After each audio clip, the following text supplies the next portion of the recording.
جب وہ عمرہ کر کے آئے تو ان کے جو میزبان تھے انہوں نے کال کی کہ حضرت آپ گھر پہنچ گئے. انہوں نے کہا کہ میں گھر تو نہیں پہنچا, ابھی ناظم آباد کے مسافر خانے میں ہوں میں.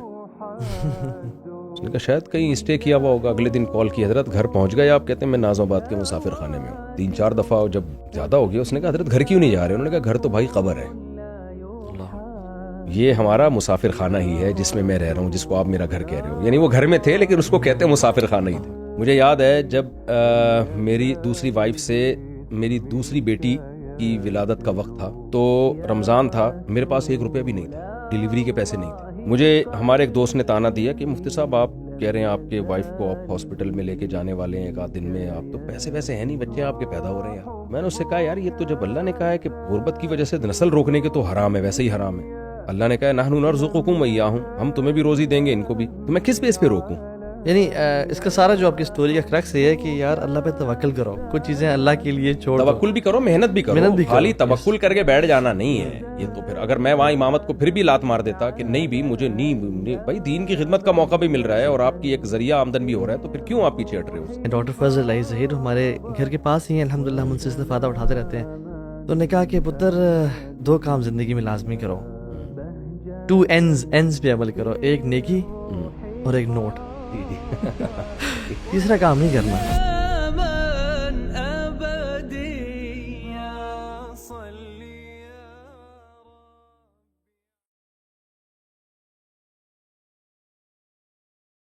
السلام علیکم صاحب. وعلیکم السلام ورحمۃ اللہ. کیسے ہیں آپ؟ الحمدللہ, خیریت سے ہیں؟ اللہ کا شکر ہے. لاسٹ ٹائم آپ سے ملاقات کو ہوئے تقریباً کوئی 1.5-2 سال ہو گئے ہیں. جی جی جی جی.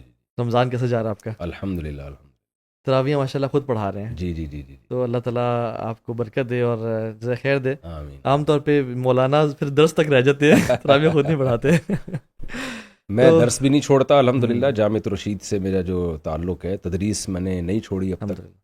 تو وجہ اس کی ہے کہ جب آپ ٹیچنگ چھوڑ دیتے ہیں تو آپ کا علم کا لیول اسی دن سے ڈاؤن ہونا شروع ہو جاتا ہے. اور خاص طور پہ جو وائز اور خطیب لوگ ہیں نا, ان کا تعلق عوام سے زیادہ ہوتا ہے.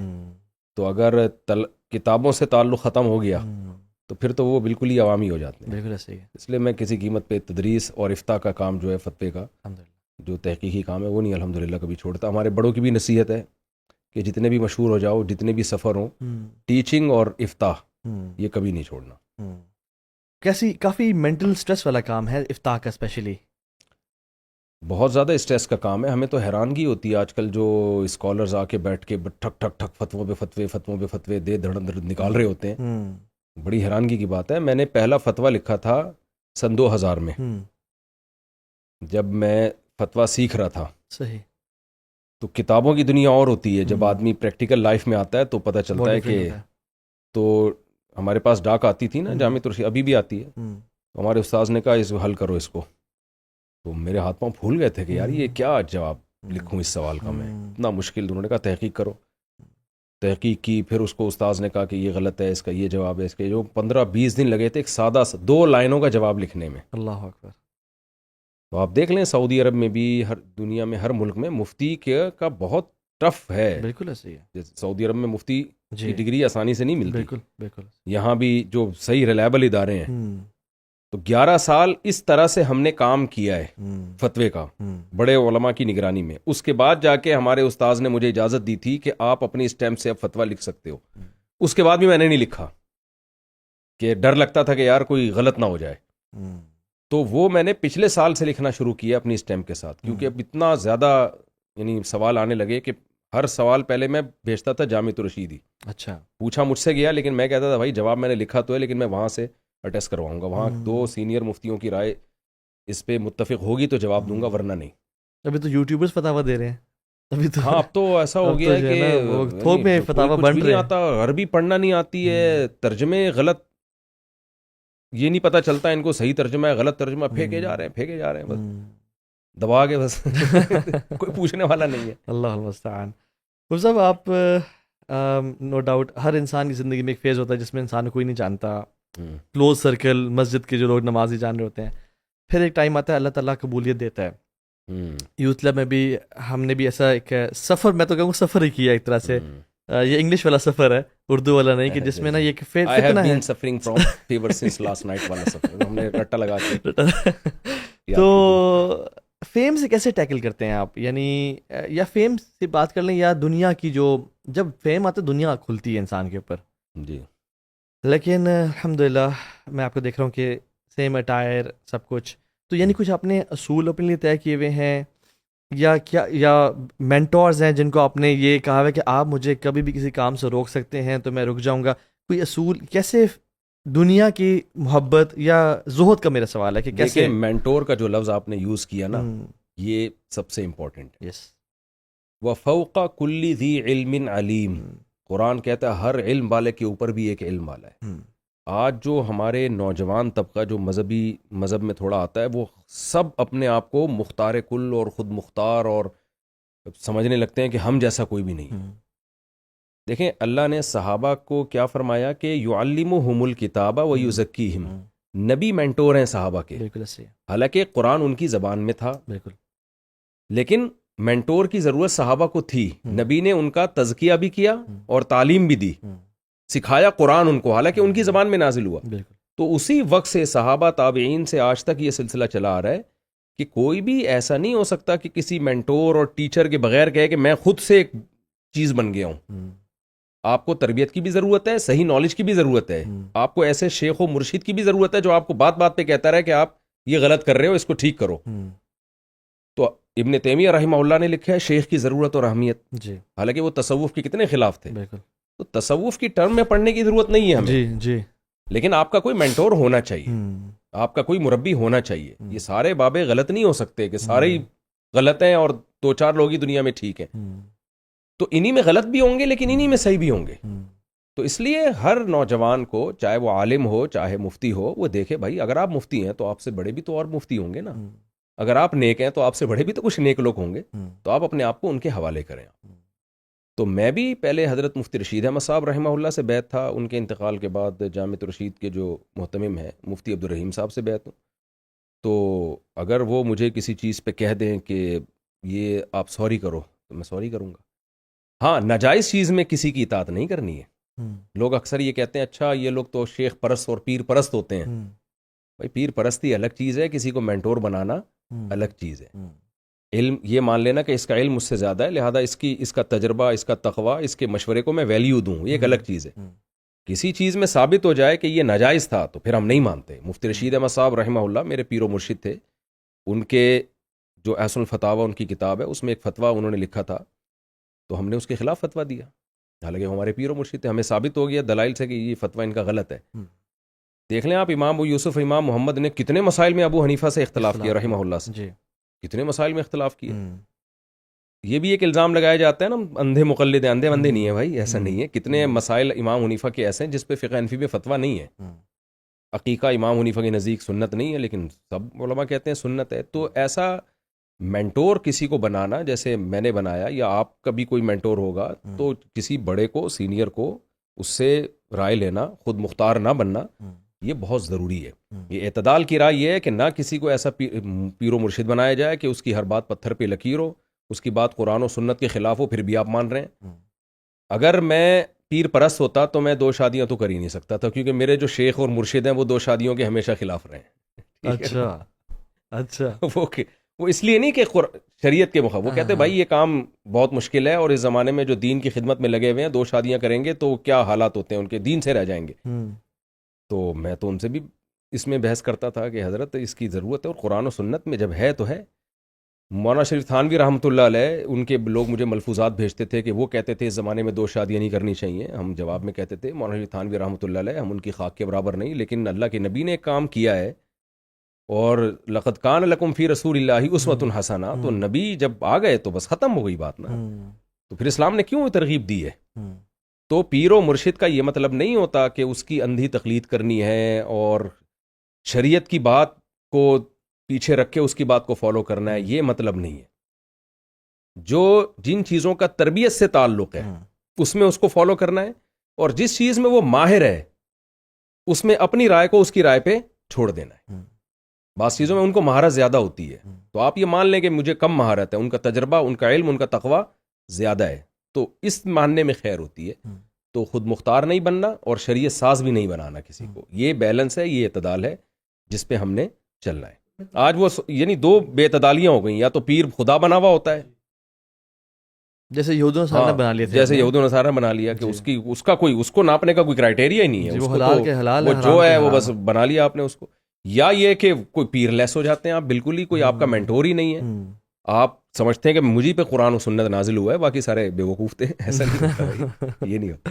تو کچھ آپ کو ان کی طرف سے گائیڈنس یا ویسے جنرل ایڈوائزز کہ دنیا سے بے رغبتی اور زہد اختیار کرنے کے لیے کچھ آپ کے مینٹورز نے آپ کو کہا ہوا ہے کہ یہ کچھ نہیں کہا. 8 سال جب میں ہم مفتی رشید احمد صاحب سے بیعت تھے تو ان کا روزانہ بیان ہی اسی پہ ہوتا تھا.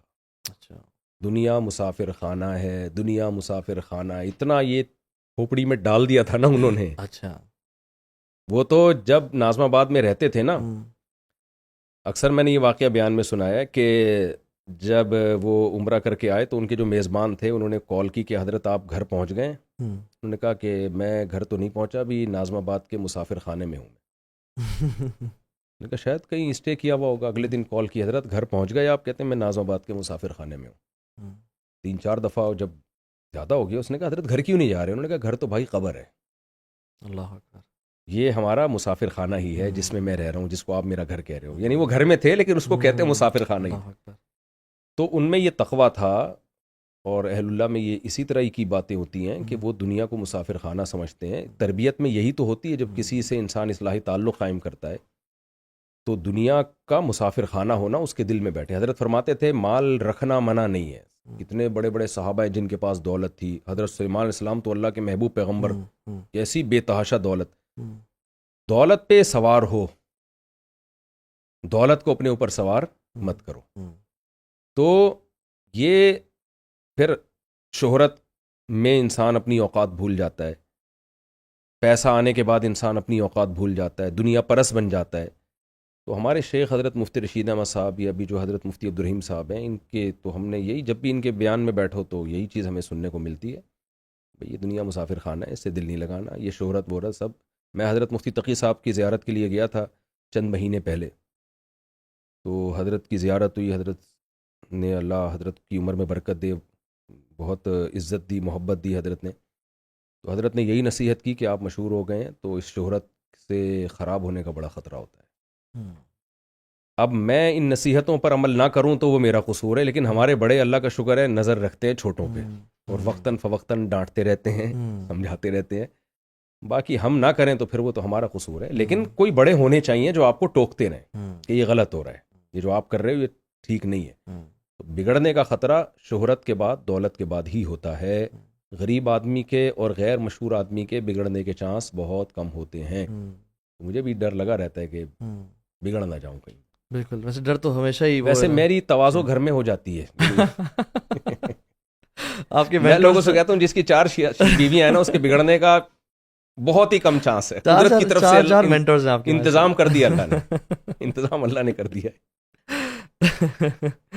آپ نے ماشاء اللہ ریبو بھی رکھی ہوئی ہے, اور تو اس حوالے سے یوتھ کو, یعنی مال کمانے کے حوالے سے یوتھ کے لیے کیا آپ کا میسج ہے کہ کیا کتنی جان مارے مال کمانے کے حوالے سے, اور جنرلی آپ کیا ایڈوائز کرتے ہیں؟ دیکھیں ریبو تو میں نے رکھی ہے, میری ضرورت ہے نا. گارڈ کے لیے رکشے میں بٹھا کے تو گارڈ کو نہیں لے جا سکتا.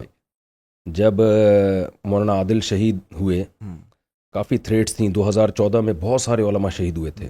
تھانے سے رپورٹیں آتی تھیں, تھانے والے بتاتے تھے بھئی آپ کے بارے میں بھی بہت خطرہ ہے, CID کی رپورٹ یا ISI کی رپورٹس, بھئی آپ کے بارے میں بھی بہت خطرہ ہے, آپ حفاظت کریں. بعض علماء کہہ رہے تھے آپ باہر چلے جائیں, کیونکہ یعنی جو مجھ سے بھی کم مشہور تھے وہ شہید ہو گئے تھے. مولانا اسم شیخوپوری تو خیر بڑے مشہور تھے, وہ شہید ہوئے. مفتی عتیق الرحمان شہید ہوئے. ادھر قریب میں ہماری مسجد میں ایک امام تھے, کوئی جانتا بھی نہیں تھا, وہ بھی شہید ہو گئے. تو پھر میری ریکی بہت ہو رہی تھی. مجھے صاف پتہ چلتا تھا کہ یہ برقعے میں خواتین جو آ رہی ہیں گھر کے باہر گھنٹہ گھنٹہ بیٹھ رہی ہیں, ریکارڈنگ کر رہی ہیں آنے جانے کی, وہ دیکھ رہی ہیں ایکٹیویٹیز. پھر ہم دیکھتے تھے کچھ بھکارانیں آ کے بیٹھتی تھیں 6-6 7-7 گھنٹے. اچھا, ہم نے تعاقب کیا, پتہ چلا ان کو تو بڑی گاڑی آتی ہے لے کے جاتی ہے ان کو. اچھا, ریکی مجھے صاف پتہ چل رہا تھا کہ میرا تعاقب ہو رہا ہے. تو ان دنوں میں کیا کرتا, میں کیسے حفاظت کرتا؟ تو میں نے اس طرح سے حفاظت شروع کر دی کہ بھائی ہم, میری ایکٹیویٹی کا کسی کو پتہ ہی نہ چلے. ٹھیک ہے. بہت سے لوگوں نے کہا گارڈ رکھیں گارڈ رکھیں. میں نے کہا یار میں نہیں سنبھال پاؤں گا گارڈوں کو, ہر وقت سر پہ رہیں گے, میں زندگی خراب ہو جائے گی. تو وہ ٹف ٹائم تو ہم نے اسی طرح گزارا. کہ آنے جانے کا نہیں پتہ چل رہا. پھر مجھے تین بیویاں تھیں اس وقت. اس کا بھی بڑا فائدہ ہوا, لوگ پتہ ہی نہیں چلتا تھا یہ صبح کس گھر سے نکلے گا. اس سے بھی لوگ بہت کنفیوز ہوتے تھے نا, تو اس کا بھی مجھے فائدہ ہوا.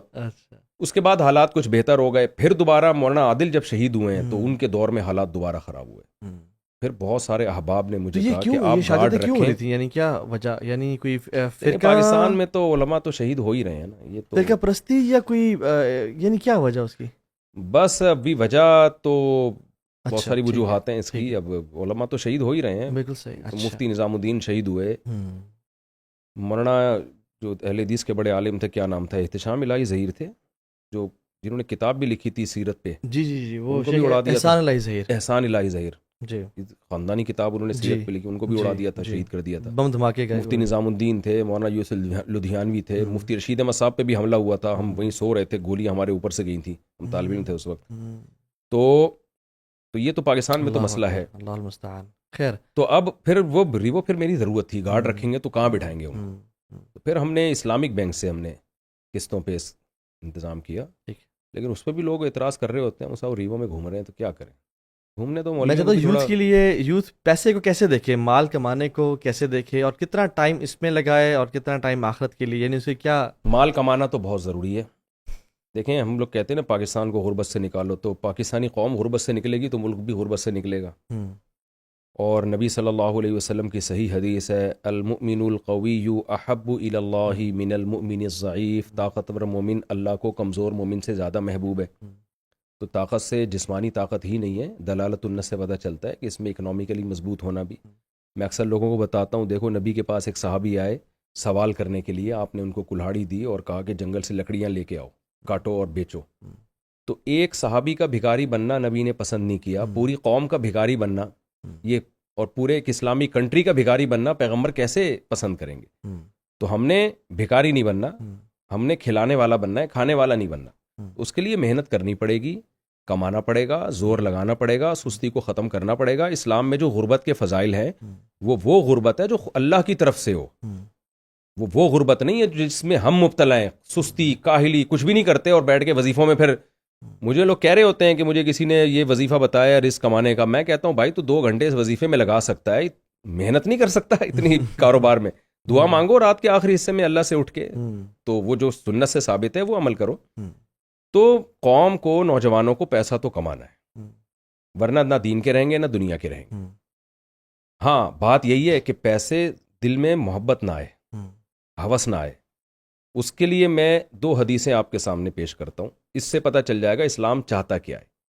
دیکھیں ایک حدیث میں آتا ہے کہ ایک صحابی درخت لگا رہے تھے, آپ نے سنی ہوگی. نبی صلی اللہ علیہ وسلم نے فرمایا کہ حدیث کا مفہوم ہے کہ ہو سکتا ہے تمہاری عمر اس درخت سے کم ہو, یعنی اتنی لمبی لمبی امیدیں, یہ درخت 5 سال کے بعد 10 سال کے بعد پھل دے گا. وہی ہے آگاہ اپنی موت سے کوئی بشر نہیں, سامان 100 برس کا پل کی خبر نہیں ہے. تو اس حدیث سے میں کیا پتہ چلتا ہے کہ درخت لگانے کی حوصلہ شکنی ہو رہی ہے. اس سے تو بھائی ہم جب درخت نہیں لگائیں گے, درخت تو ایک سائن ہے نا, کیا آپ محنت کرتے ہیں آج اور اس کا آؤٹ پٹ کل نکلتا ہے, پھل کل نکلتا ہے.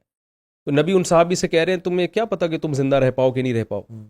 اس میں دنیا کمانے سے منع کیا جا رہا ہے. درخت بھی دنیا کمانے ہی کا ایک بہترین ذریعہ ہے.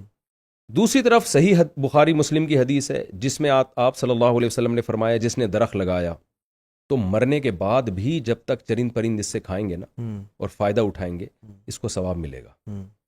اس میں درخت لگانے کی ایسی حوصلہ افزائی ہے کہ شاید گوروں کے پاس بھی ایسی موٹیویشن نہ ہو کہ اس کا پھل صرف دنیا میں نہیں ملے گا, مرنے کے بعد بھی. اور صرف انسانوں کو کھلانے کے لیے نہیں, جو چرند پرند جانور فائدہ اٹھائیں گے وہ بھی اجر تمہارے نامہ اعمال میں لکھا جائے گا.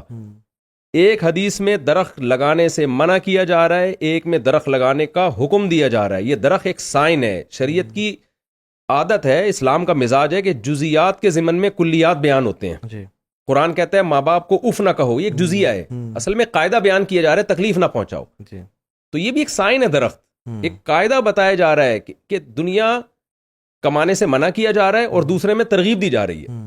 وجہ اس کی ہے کہ پہلی بیس وہ ہوس کی بیس پر ہے اور دوسری کیا ہے, اپنے لیے اور اپنی قوم کے لیے, انسانیت کی خدمت کے لیے.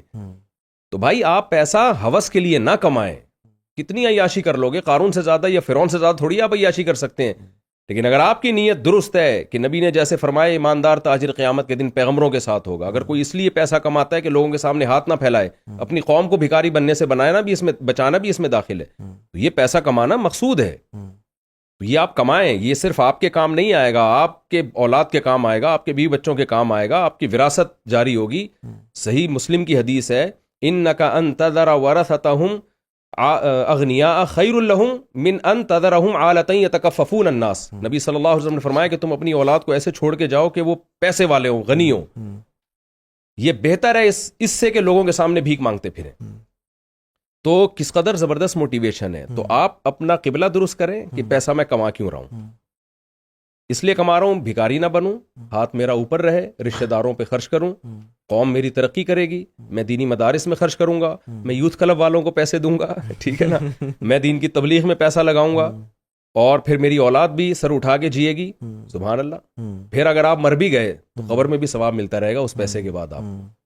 تو یہ ہے فرق اسلام کے پیسہ کمانے میں اور جو غیر مسلم کے پیسہ کمانے میں۔ لیکن اس میں ایک فلپ سائڈ یہ بھی ہے کہ اگر تو یہ دور بھرا ہوا ہوتا نا جنید بغدادی جیسے لوگوں سے اور زاہدین سے، کہ لوگ گھر بیٹھے اللہ کرے مساجد میں اور خیرات کر رہے ہیں اور دین کے لیے اپنے آپ کو وقف کیا، اور دنیا کے لیے کوئی آفیسز جا ہی نہیں رہا، تو یہ بھی بات سمجھ میں آتی تھی۔ لیکن ابھی تھوڑا سا اپوزٹ نہیں چل رہی دنیا کے، پیسے کے پیچھے نماز قضا ہو رہی ہے، جھوٹ بولا جا رہا ہے، اپنا دین کمپرومائز ہو رہا ہے۔ تو کیا آج کل کا فتنہ مال بھی نہیں ہے؟ تو کیا اس اسپیکٹ سے بھی اگر ہم اس کو دیکھیں؟ اس کا بھی حدیث میں جواب موجود ہے، فرمایا اجملوا فی الطلب وتوکلوا علیہ، رزق طلب کرنے میں اعتدال سے کام لو۔ سستی الگ چیز ہے، بے اعتدالی الگ چیز ہے۔ دیکھیں ایک آدمی یوں سست طریقے سے چل رہا ہے، یہ سستی ہے، اور ایک ہے چلنے کے بجائے دوڑ رہا ہے، تو وہ بے اعتدالی ہے۔ بھائی جو کام چل کے ہو سکتا ہے اس کو دوڑ کے کیوں کر رہے ہو؟ تو اسی اعتدال کا نام اسلام ہے۔ وَكَذَلِكَ جَعَلْنَاكُمْ أُمَّةً وَسَطًا، ہم نے معتدل امت بنائے۔ تو میں جو کہہ رہا ہوں کہ نوجوانوں کو ترغیب دیں کہ بھائی پیسہ کمائیں، دولت کمائیں، سستی چھوڑ دیں، لیکن کتنی یعنی کتنی محنت کمانی کتنی ہے اس کی تو کوئی حد نہیں ہے۔ آپ کھربوں روپے کما لو، بہت اچھی بات، لیکن اس کمانے کے لیے محنت کتنی کرنی ہے؟ اس کا حدیث میں آتا ہے کہ اجملوا فی الطلب، طلب کرنے میں، دولت کمانے میں اعتدال۔ اعتدال کی ڈیفینیشن کیا ہے؟ اپنی صحت کو دیکھنا ہے، بلکہ سب سے پہلے تو فرائض واجبات دیکھنے۔ بالکل، اگر آپ کے فرائض واجبات ہی قضا ہو رہے ہیں، رجال اللہ تلہیہم تجارۃ ولا بیع عن ذکر اللہ، قرآن یہ نہیں کہتا کہ ایمان والے تجارت ہی نہیں کرتے، قرآن کہتا ہے ان کو تجارت نماز سے غافل نہیں کرتی ہے۔ نماز کے وقت میں نماز، آپ کی تکبیر اولیٰ فوت نہیں ہونی چاہیے، آپ کے رمضان کا روزہ قضا نہیں ہونا چاہیے۔ یہ تو اللہ کے حقوق ہیں جو دولت کمانے میں آپ کو جن کو سامنے رکھنا ہے۔ پھر رشتہ داروں کے حقوق، کتنے لوگ ہیں صبح سے لے کے رات تک جو ہے وہ پیسہ کمانے میں لگے ہوئے ہوتے ہیں، نہ بیوی کو ٹائم دے پا رہے ہیں، نہ بچوں کو ٹائم دے پا رہے ہیں۔ ایسی تو عبادت ناجائز ہے، ایسی تو عبادت ناجائز ہے۔ ایک صحابی ساری رات تہجد پڑھتے تھے، وہ آپ نے سنی ہوگی، مشہور حدیث ہے، صحیح حدیث ہے۔ ان کی شادی ہوئی، پوری رات تہجد میں لگا رہے ہیں، بیگم صاحبہ ان کی جو صحابیہ تھیں، وہ زوجہ تھیں، وہ نبی کے پاس گئیں اور کہنے لگیں یا رسول اللہ ان کو تو ہم میں کوئی رغبت ہی نہیں ہے۔ تو نبی نے پھر ان کو تنبیہ کی کہ بھئی تمہاری جان کا بھی تم پہ حق ہے، تمہاری زوجہ کا بھی حق ہے، اولاد کا بھی، اور یہ سب کا۔ تو جب عبادت میں اتنا غلو کرنے کی اجازت نہیں ہے کہ آپ کے جو رشتے ہیں وہ خراب ہونا شروع ہو جائیں، دولت کمانے کے لیے اتنا زیادہ اپنے آپ کو مصروف کر دینا کہ آپ بیوی بچوں کو ٹائم نہیں دے رہے ہو، آپ کی جو دیگر ایکٹیویٹیز ہیں جو صحت سے ریلیٹڈ ہیں وہ خراب ہو رہی ہیں۔ میں نے ایسے لوگوں کو دیکھا ہے، وہ ہر وقت پیسہ، پھر ان کی نیندیں اڑ گئیں، نیند کی گولیاں کھا رہے ہوتے ہیں۔ تو یہ بے اعتدالی ہے جس کی شریعت اجازت نہیں دیتی۔ اور پھر ایسے موقع پہ نبی نے فرمایا کہ جب تمہارے ذہن میں یہ سوال آئے نا کہ یار ہم اتنی زیادہ محنت نہیں کریں گے تو پیسہ کیسے آئے گا، فرمایا وتوکلوا علیہ، حدیث کا اگلے الفاظ، پھر اس میں اللہ پہ توکل کرنا ہے۔ بالکل، محنت پراپر کرنی ہے، محنت کیے بغیر توکل نہیں کرنا۔ محنت پراپر کرنی ہے، لیکن صحت کا خیال کر کے، بیوی بچوں کا خیال کر کے، فرائض واجبات کا خیال کر کے۔ پھر جب شیطان وسوسہ ڈالے گا کہ میں ترقی میں پیچھے نہ رہ جاؤں، تو اب یہ موقع ہے توکل کرنے کا۔ بھائی کھلانے رزق ہاتھ میں اللہ کے ہے، میری محنت سے نہیں ہوگا، ہوگا کس سے؟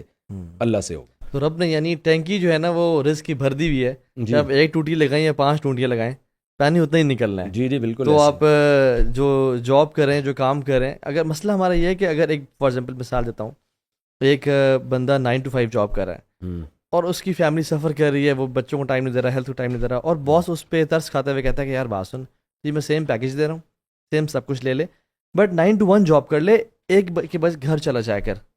ہمارے یہاں مسئلہ یہ ہے کہ وہ 1 to 5 بھی جاب ڈھونڈے گا, 1 بجے سے 5 بجے تک ایک سیکنڈ جاب ڈھونڈے گا. یہ ہوس ہے دنیا, یہ ہوس ہے, منع کیا ہے, اور یہ ختم نہیں ہو رہی لوگوں میں. اوور ٹائم لگا لگا کے آدھے ہو گئے ہیں, آدھے ہو چکے ہیں. چھوڑو یار, بالکل, جو پہلے مل رہا تھا آپ کو وہی مل رہا ہے. جی ہاں بالکل. اب آپ بیوی بچوں کو ٹائم دو, کچھ دین کو ٹائم دو, کچھ اپنے آپ کو ٹائم دینا, تھوڑا مرغیاں پالیں. آپ کی مرغیاں یہاں پہ تھیں, میں دیکھ نہیں رہا, وہ کدھر گئی؟ کمیٹی والوں نے بولا یہاں سے ہٹا دو, تو میں نے ہٹا دی. وہ مور وغیرہ بھی چلے گئے, وہ کہیں اور شفٹ کر کہیں اور شفٹ کر دیں ہیں. الحمدللہ ان کے بغیر, مرغیوں کے بغیر نہیں رہ سکتے, لائف نہیں ہے. آپ کو مصعب لگتا ہے کہ پاکستانی مردوں کی یا سب کانٹیننٹ کے مردوں کی اتنی تربیت ہو چکی ہے کہ وہ بغیر کسی مینٹورشپ کے یا پڑھے تربیت کے بغیر دوسری شادی کر لیں, تیسری چوتھی کر لیں؟ کیا تربیت کے حوالے سے آپ کو لگتا ہے کہ, کیونکہ میں نے بہت سارے کیسز دیکھے ہیں, ویسے میں آپ کو پرسنل بتا دوں, میں بڑا ہی یعنی آئی ایم سپورٹنگ پولیگمی اور چار, لیکن شادی کی, جب پہلی وائف نے بہت زیادہ ریٹیلیٹ کیا, 2 سال بعد پہلی بیگم کو چھوڑ دیا, اور کی تھی کسی اچھی, یعنی کسی ایسی سے جس کے باپ نہیں ہے, ٹھیک ہے, یتیم کو پریفر کیا, بیوہ کو پریفر کیا تھا, یا پھر ایسے مسائل کے پہلی بیوی کو بالکل ایسے کر دیا جیسے متعلق ختم ہو چکی ہے, مر چکا ہوں تمہارے لیے میں, اور جو اپنی نئی محبوب ہے اس کو ٹائم دینا. تو آپ تو ماشاءاللہ دیندار ہیں, آپ نے سب پڑھا ہوا ہے, آپ کے لیے تو بڑا اچھا ایکسپیرینس جا رہا ہے. کیا لوگوں کی اتنی تربیت ہوئی بھی ہے کہ وہ نہیں ہوئی بھی؟ حقیقت یہی ہے. اور میرے سامنے دوسری شادی کے جو کیس آئے ہیں, چند کو چھوڑ کر زیادہ تر نے عدل نہیں کیا. یہ آپ سے زیادہ شاید میں جانتا ہوں یہ بات. بالکل ایسے بہت کیسز آئے ہیں, اور بہت ہی افسوس ہوا, ڈر گئے. جب دوسری کی پہلی کو پتہ چلا تو پہلی کے دباؤ میں آ کے دوسری کو چھوڑ دیا, یا دوسری کی طرف اتنے مائل ہو گئے کہ پہلی اب پرانی ہو گئی ہے, بوڑھی ہو گئی ہے, تو اس کو لٹکا دیا, بالکل ٹائم ہی نہیں دے رہے اس کو, ہوش ہی نہیں ہے. تو یہ واقعات اتنے شاید آپ کے پاس نہیں ہیں جتنے میرے پاس. تو اس کی اصلاح کی ضرورت ہے, لیکن اس کی وجہ سے دوسری شادی کی ویلیو کم نہیں ہو جاتی, کیونکہ دوسری شادی نہ کرنے کے جو نقصانات ہیں نا, ان کا کوئی آلٹرنیٹ ہے ہی نہیں, کوئی حل ہی نہیں. بالکل یہ ایسے ہی ہے جیسے کسی سوسائٹی میں ایک بیوی کے لوگ حقوق نہ ادا کر رہے ہوں, تو ہم یہ تھوڑی کہیں گے ایک شادی بھی چھوڑ دو. بالکل, تو وہ تو کرنی ہی کرنی ہے, لیکن یہ اس کا حل علماء کو چاہیے, مجھے بھی چاہیے کہ میں اس بات کو بہت زیادہ اچھالوں, بہت زیادہ میں اس کو بیان کروں بار بار کہ انسان کے بچے بن کے کرو 2 شادیاں, ذمہ داری نبھاؤ اپنی, اس کو عیاشی کا ذریعہ مت بناؤ. اور یہ مرد نہیں کرتے, اور اس کی وجہ یہ ہے کہ طاہا جلیل جیسے لوگ نہیں کرتے 2 شادیاں. تو یہ آڑے ترشے لوگ کرتے ہیں, ان کو پھر رشتے بھی مل جاتے ہیں. جو اچھے لوگ جب سوسائٹی میں نہیں کریں گے, لڑکیوں نے بیوی تو بننا ہے نا کسی کی, وہ زنا کی طرف تو نہیں جا سکتی, ان کو مالی کفالت بھی چاہیے, ان کو عورت کی فطرت ہے, اس کو ہسبینڈ چاہیے بھائی. نہیں ملے گا تو یا تو وہ کسی غیر کفو اور اپنے غیر جوڑ کے آدمی سے کر لے گی, 8ویں کلاس سے بھاگے ہوئے سے کر لے گی, یا پھر یہ کہ وہ ساری زندگی بغیر شوہر کے گزارے گی. تو جب آپ جیسے نیک لوگ جب 2 3 شادیاں کریں گے, یوتھ کلب والے کریں گے, تو پھر یہ انشاءاللہ یہ مسائل نہیں ہوں. میرے گھر سے اتنی بد دعائیں آپ کو آ رہی ہوں گی.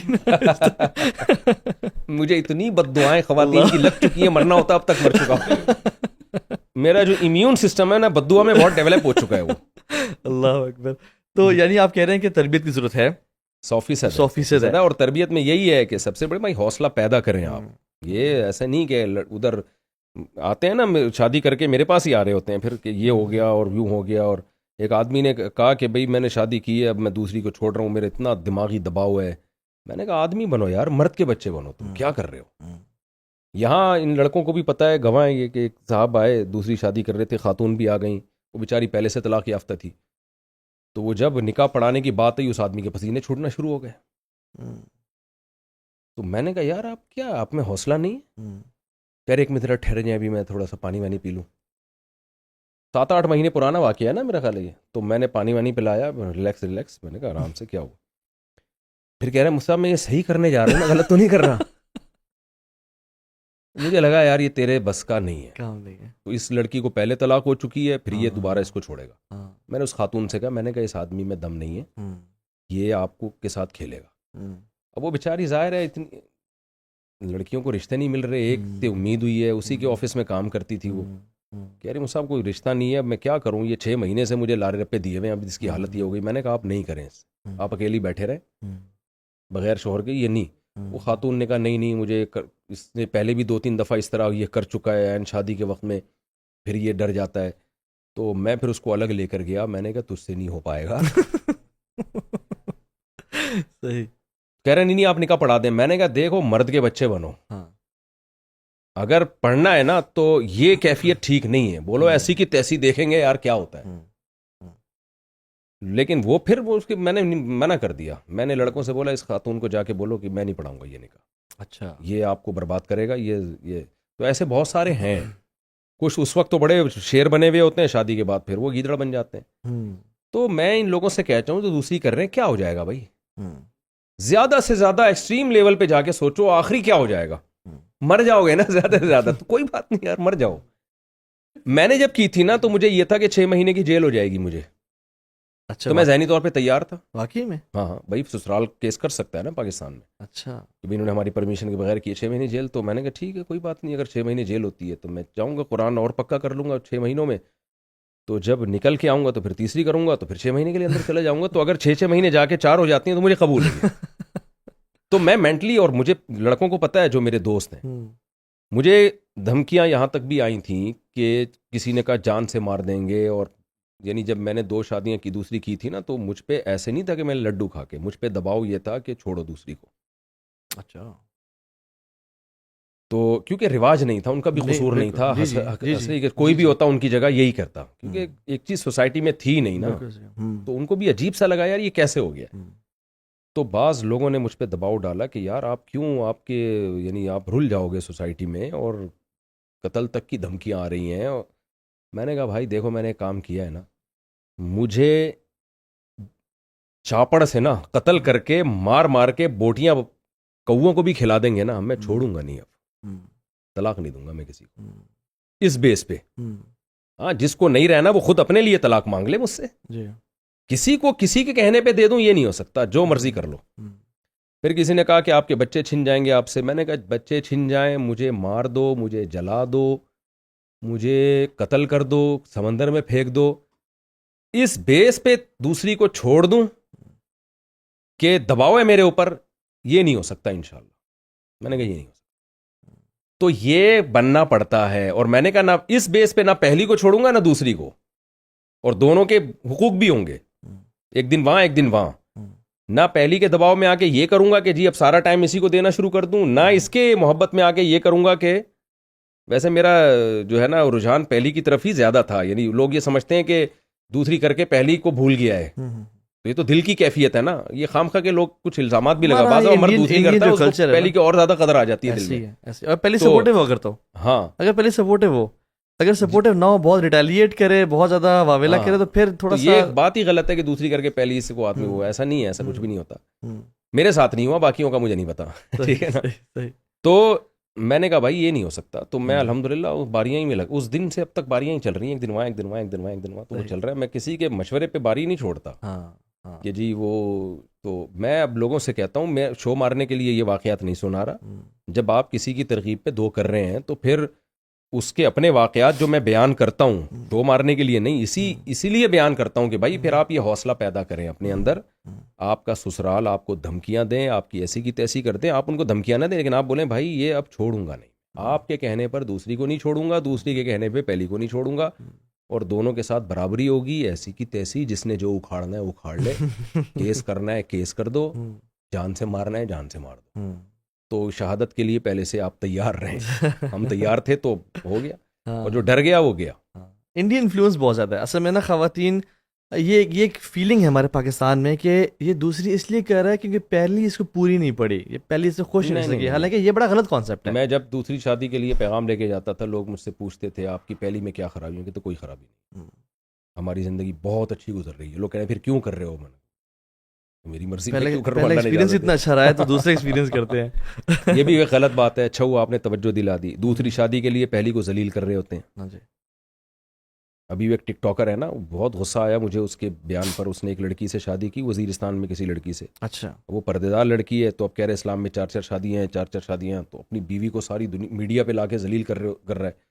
تو میں کسی کی ذاتی لائف میں دخل اندازی نہیں کرتا، لیکن اس میں نے بیان دیا تھا، میں نے کہا یہ بہت ہی گھٹیا حرکت ہے کہ آپ اسلام کی 4 شادیوں کا سہارا لے رہے ہو، اور آپ میڈیا پہ لا کے اپنی بیوی کے عیب دنیا کے سامنے بیان کر رہے ہو, اور وہ عیب ہیں بھی نہیں, وہ اس کی خوبیاں ہیں, اس کے اندر ایک حیا ہے. تو یہ بہت گھٹیا حرکت ہے کہ آپ جب دوسری کرنے لگیں تو پہلی پہ آپ الزامات لگانا شروع کرتے ہیں. آپ ایک تو اس پہ سوکن لانے کی تکلیف دے رہے ہیں, اور اوپر سے آپ اس کو سوسائٹی میں ذلیل کر رہے ہیں. تو یہ اگر وہ بری تھی تو چھوڑ دیتے بھائی اس کو, سوکن کیوں لے کر آ رہے اس کے اوپر. ایک اور چیلنج بھی ہے مجھ سے, میں سمجھتا ہوں کہ تھوڑا سا انالیسز ہے میرا. اصل میں نا عرب میں باقی کلچرز میں وائف اتنا زیادہ اپنے آپ کو ایموشنلی فزیکلی انویسٹ نہیں کرتی پہلے گھر میں ساس بہو کی خدمت میں جتنا پاکستانی خاتون کرتی ہے. وہ ہمارے ہاں آ کے نا بالکل اپنے نئے گھر کو اون کر لیتی ہے کہ یہ میرا اپنا گھر ہے, میری ماں ہے, میرا باپ ہے, یہ میں خدمت کروں گی شوہر کے سامنے. یعنی وہ نا مٹی کے ساتھ مٹی بن جاتی ہے خدمت پیار میں, یعنی دباؤ میں نہیں. اور وہ پر اپنے آپ کو اتنا زیادہ ایموشنلی انویسٹ کر دیتی ہے ہر چیز میں. پھر وہ جب مرد ایسا ڈیسیجن لینا, پھر سمجھتی ہے اس نے میرے ساتھ نا پوری نہیں کی, اس نے مجھے دھوکہ دیا ہے. شاید وہ بھی احسان کر رہی ہوتی ہے نیکسٹ لیول پہ جا کے, اور وہ شاید اس معاملے میں بھی احسان ایکسپیکٹ کر رہی ہوتی ہے. دیکھیں اس کو اس احسان کا بدلہ ملتا ہے, اس خدمت کا بدلہ ملتا ہے.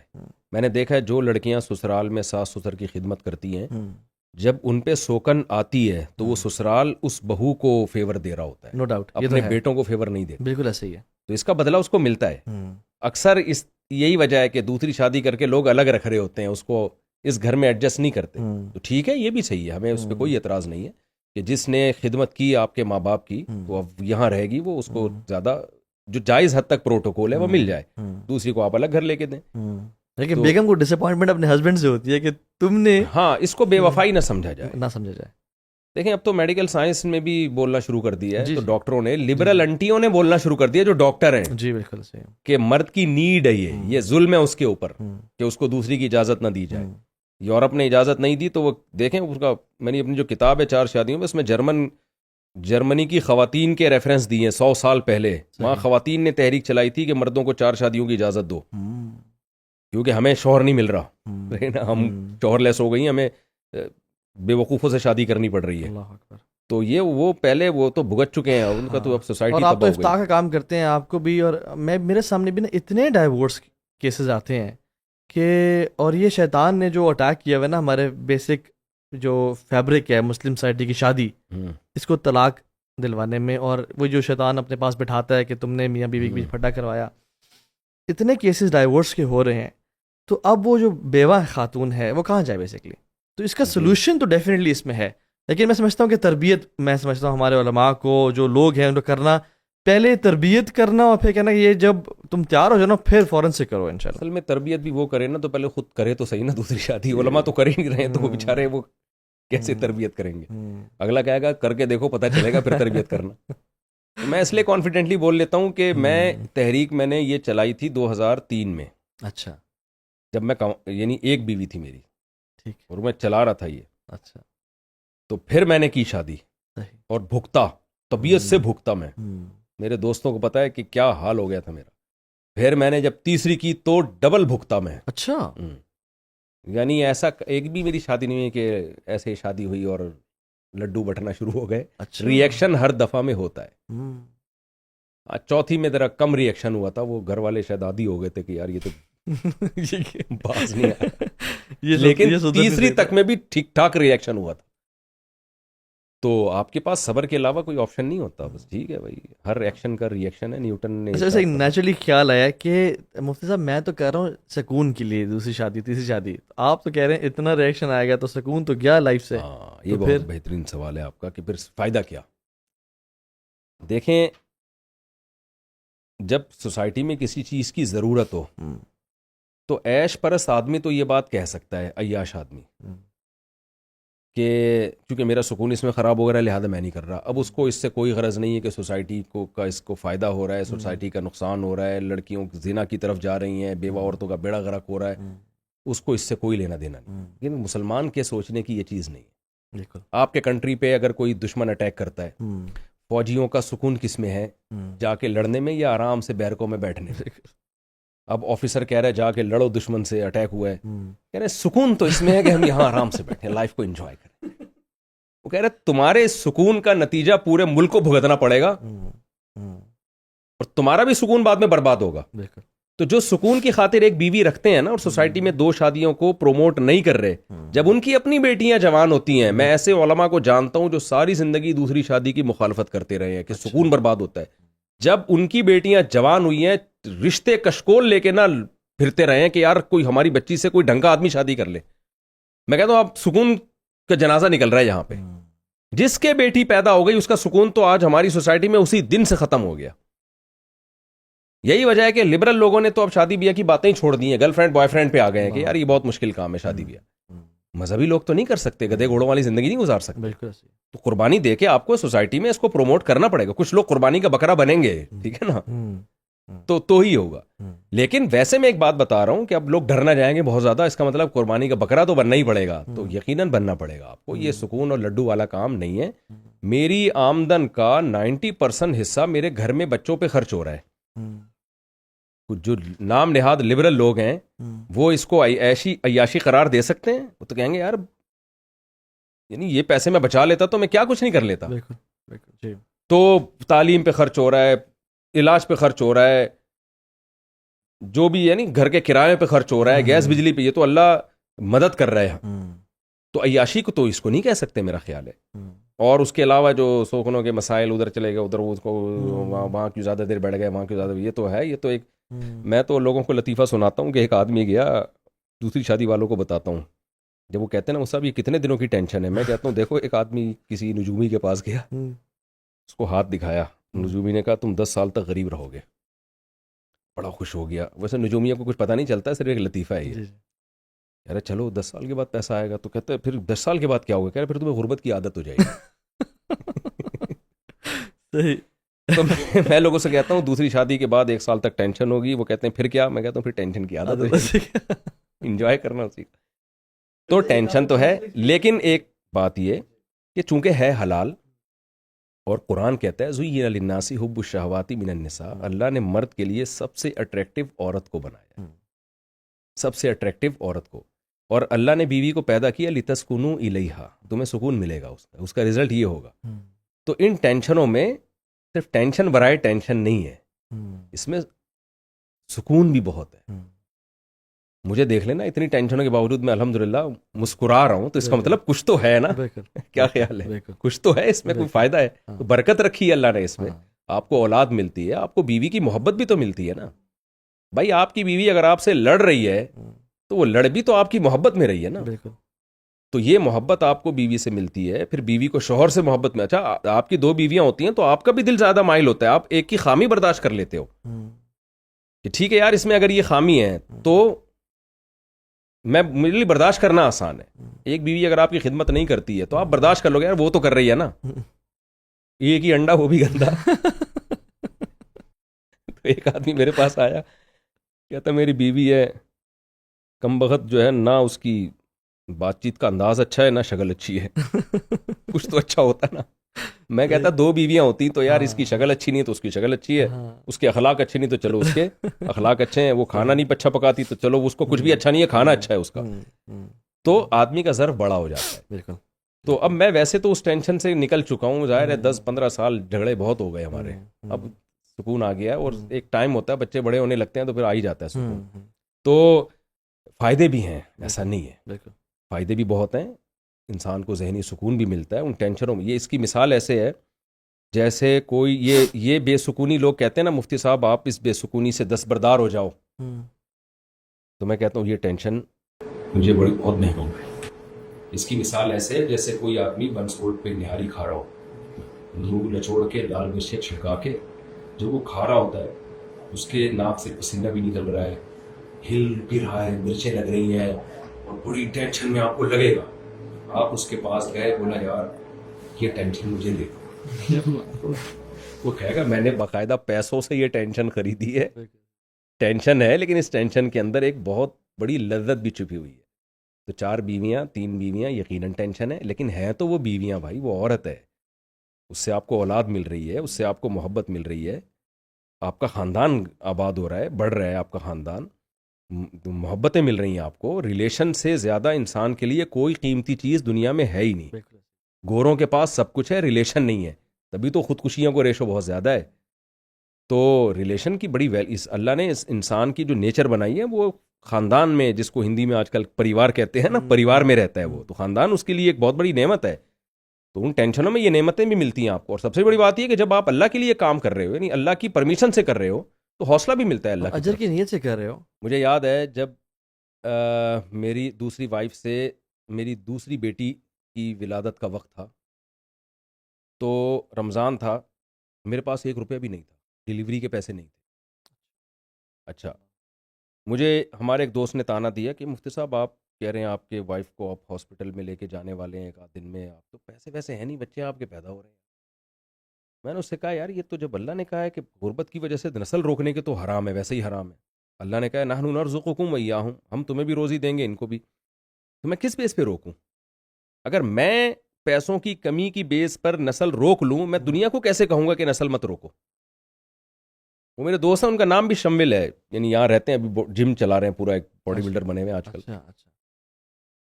اچھا خیر، اب کیا ہوا، میرے کزن نے امریکہ میں مجھ سے رابطہ کیا کہ مجھے عربی گرامر پڑھنی ہے آپ سے. اسکائپ پہ میں نے ان کو کلاسیں لینا شروع کر دیں، پڑھانا شروع کیا. انہی دنوں میں رابطہ کیا، 1 مہینہ کلاسز لی. انہوں نے مجھے کہا کہ یار آپ نے 1 مہینہ میری خدمت کی ہے، میں آپ کو اس کا معاوضہ دینا چاہتا ہوں. میں نے کہا یار آپ میرے کزن ہو، مجھے آپ سے 1 روپیہ بھی نہیں چاہیے، میں فری میں پڑھایا. انہوں نے کہا نہیں یہ مجھے غیرت کے خلاف ہے. بڑے ماشاء اللہ، میں نے ولاگ میں بھی ان کو ایک دفعہ امریکہ گیا نا، تو ان کے گھر گیا تھا میں. کیا نہیں میں بھیج رہا ہوں. انہوں نے مجھے کچھ اماؤنٹ بھیج دیا زبردستی. میری جیب میں اماؤنٹ آیا. اچھا، گھر والوں کی طرف سے فون آیا بھائی ہاسپٹل میں پیسے پے کر دیں، اور ماشاءاللہ بچی کی ولادت ہوئی ہے. میں چلا گیا ہاسپٹل. بل کتنا بنا تھا؟ جتنے پیسے انہوں نے بھیجے تھے ایگزیکٹ اتنا بل بنا تھا. میں نے وہ جمع کرائے. گھر والوں کو نہیں میں نے بتایا کہ میرے پاس کچھ بھی نہیں تھا، یہ اللہ نے بھیج دیے، تاکہ وہ ڈر نہ جائے کہ بھائی یہ تو توکل پہ چل رہا ہے. کچھ بھی نہیں بتایا. یہ تو اب بتا رہا ہوں جب بچے بڑے ہو گئے میرے. تو میں آیا، میں نے اس کو بولا، میں نے کہا دیکھو بھائی ہو گیا نا، انتظام ہو گیا. تو میرے چندے وندے کے پیسے نہیں ہوتے میرے پاس. لوگ پھر مولویوں پہ یہ طنز کرتے ہیں، اصل میں ان کے پاس تو چندے کا آ رہا ہے. میں 1 روپے بھی میں نے کبھی زندگی میں الحمدللہ چندے کا نہیں کھایا ہے. نہ میں نے، میرا گھر کاروبار سے چلتا ہے. پہلے تو میں نے کاروبار میں بہت پیسے ڈبوئے ہیں، اس کے بعد بزنس میں پیسہ لگایا، اس میں اللہ نے برکت دی. یوٹیوب کی بھی ارننگ ہے میری، تو وہ ارننگ میرے پاس نہیں آتی، جاتی امریکہ ہی ہے، لیکن وہاں سے مجھے بھی وہ بھیج دیتے ہیں. اس میں فتویٰ یہ ہے کہ کچھ فیصد آپ کو صدقہ کرنا پڑے گا، اس کے بعد باقی آپ کے لیے جائز ہے. تو اور یہ فتویٰ بھی یوٹیوب کا میں نے اپنے لیے نہیں لیا. پہلے ہم نے یوٹیوب کا جو فتویٰ دیا ہے، اس وقت تو ہمارا چینل ہی نہیں تھا. اس پہ تمام پہلوؤں سے غور کر کے کہ یوٹیوب کی ارننگ حلال ہے یا نہیں، اس وقت ہمارا چینل بھی نہیں تھا. کیونکہ لوگ یہ کہتے ہیں مولوی لوگ اپنے لیے حلال کر لیتے ہیں.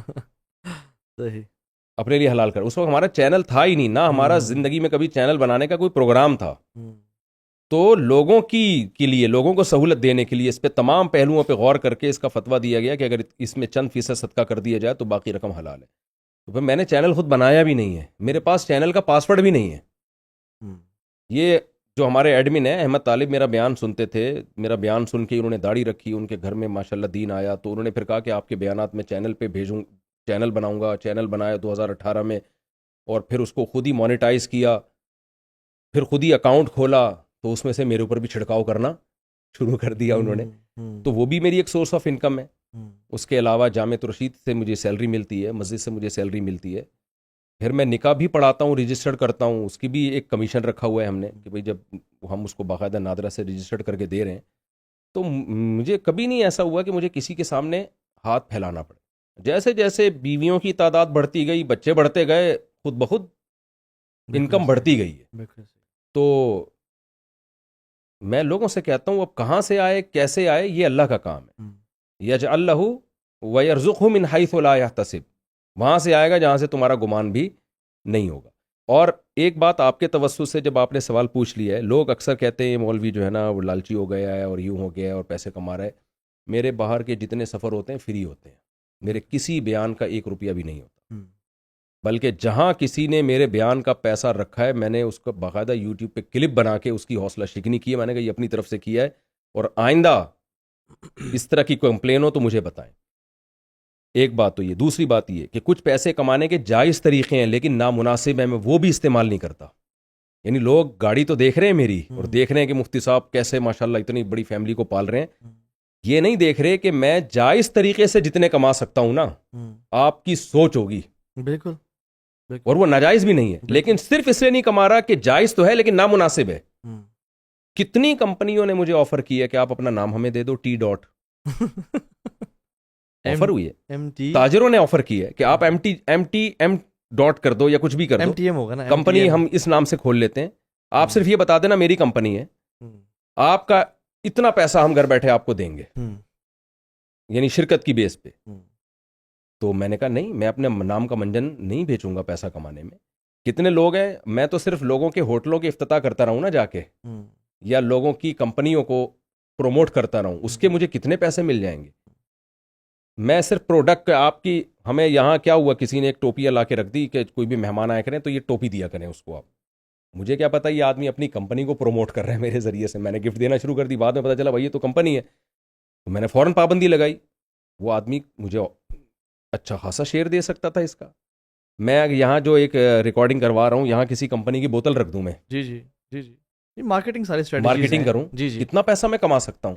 میں لوگوں سے کہتا ہوں کہ میرے پاس پیسہ کمانے کے جو ذرائع ہیں نا، کروڑوں نہیں اربوں روپے، ایک امریکہ کے ٹرپ میں کروڑوں نہیں اربوں کما سکتا ہوں، جو کہ میں نہیں کما رہا، اور وہ جائز بھی ہیں۔ مجھے نامناسب لگتے ہیں کہ یار میرا نام مشہور ہوا لوگوں کو قرآن و سنت سکھا کے، اب میں اس نام کا جو ہے، اس نام سے اپنے لیے پیسہ کمانا شروع کر دوں۔ اگر میں کوئی ٹرسٹ بناؤں ایک الگ چیز ہے، غریبوں کے لیے، فلسطینیوں کے لیے، وہ ایک الگ چیز ہے۔ اپنے نام کو میں غریبوں کے لیے کیش کراؤں، اپنے نام کو میں اپنے لیے کیش کراؤں پیسے کمانے کے لیے، مجھے اس پہ اطمینان نہیں۔ میرا 15 سال شہد کا بزنس رہا ہے، آپ کو بھی نہیں پتا ہوگا، کسی کو بھی نہیں پتا۔ لوگ مجھے کہتے تھے اس پہ آپ اپنے نام کا وہ لگائیں، یہ مفتی طارق مسعود کا شہد ہے۔ نہیں بھائی، نہیں، اپنے نام کا نہیں منجن بیچنا میں نے، شہد جس نے خریدنا ہے آ کے خریدے۔ میں نے کمپنی بھی میری کمپنی بھی ہے، لیکن میں نے اپنے نام سے کمپنی بھی نہیں بنائی۔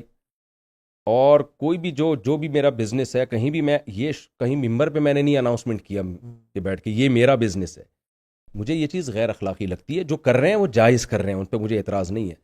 تو میں، جو لوگ مجھ پہ اعتراض کرتے ہیں نا، یہ مولوی بک گیا ہے اور یہ یوں ہو گیا، میں کہتا ہوں بھائی صاحب، ہم تو جو جائز طریقہ ہے نا وہ بھی نہیں کر رہے، صرف اس بیس پہ کہ جائز ہے، نامناسب ہے۔ بزنس سب کر سکتے ہیں، میں بھی کر سکتا ہوں، اور کر رہا ہوں۔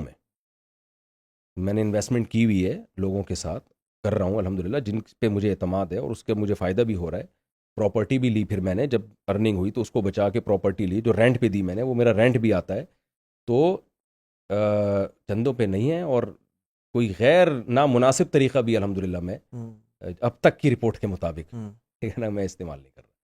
اس لیے جو میرے پاس جو اللہ نے مجھے وسائل دیے، خالصتاً 19.25 کی وجہ سے دی، بالکل صحیح، ٹھیک ہے نا۔ لوگ کہتے ہیں 19.25، لوگ کہتے ہیں بھی کچھ دن پہلے 16.5 کہہ رہے تھے، اور 19.25۔ اچھا 19.25، ٹھیک ہے، اچھا ماشاء اللہ 19.25، اللہ خیر عافیت کے ساتھ پورا 19 کر دے۔ میں لوگوں سے کہتا ہوں یار، ہم تو 2003 میں کہتے تھے نا کہ آپ نسل بڑھاؤ، اللہ کھلانے والا ہے، لیکن اب بھی ڈھیٹ لوگ باز نہیں آ رہے۔ وہ کہتے ہیں اصل میں تمہیں تو اس لیے کھلا رہا ہے کہ تمہارا تو وہ چمتکار ہو گئی کاروبار میں۔ بھائی چمتکار نہیں ہو گئی، ہم آپ کے سامنے پہلے بھی تھے، اب بھی ہیں، اور میرے ساتھ ایسے واقعات ہیں نا، جیسے جیسے شادی ہوئی ہے رزق کے دروازے کھلے ہیں۔ دوسری شادی جب میں نے کی تھی، میں صرف جامع ترشید میں ٹیچر تھا، میری ایک سورس آف انکم تھی۔ جب میں نے دوسری کی تو میں نے کہا یار تنخواہ ایک ہے، 2 بیویاں کیسے پلیں گی؟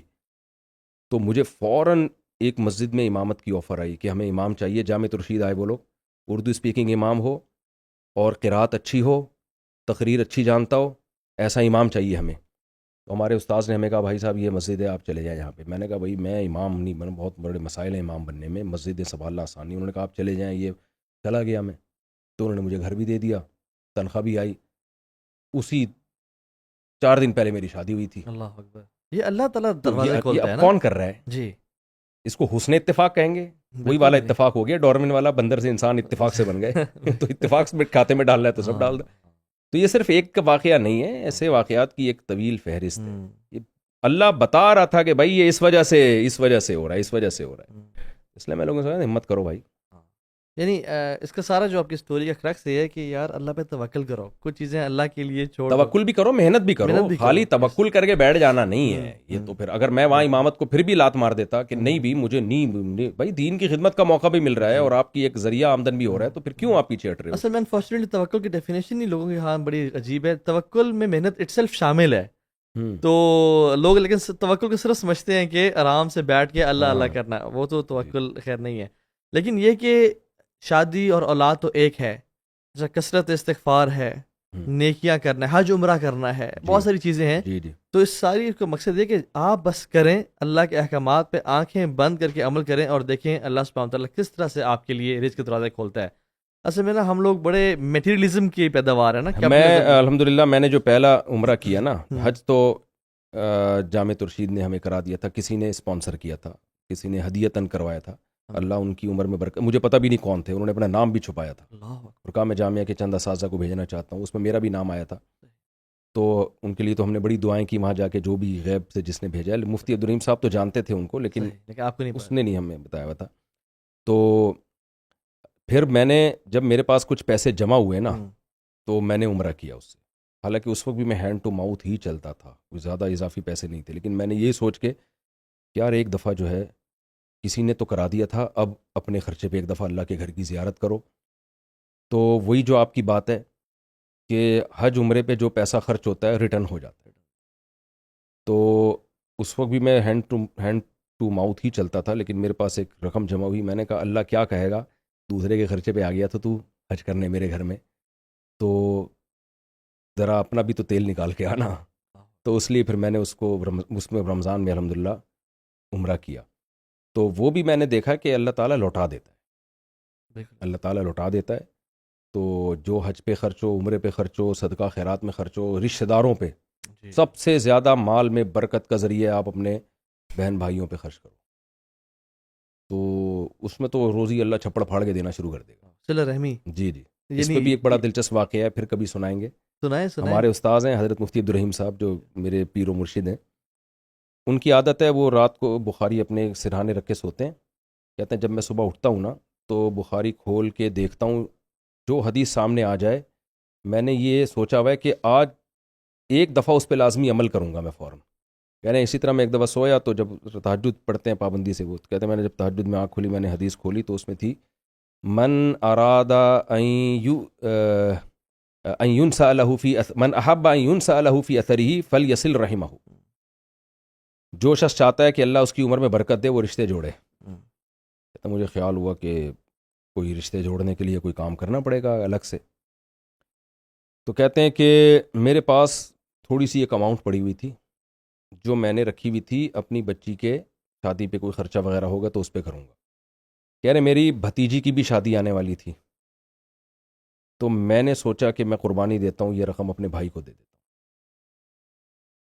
ہوں رشتہ جوڑنے کے لیے. ان کو بھی وہی ضرورت ہے جو مجھے ہے, تو یہ ان کو دے دیتا ہوں. کہہ رہے میں نے ان کو دے دی, بھئی حدیث پر عمل تو کرنا ہے نا.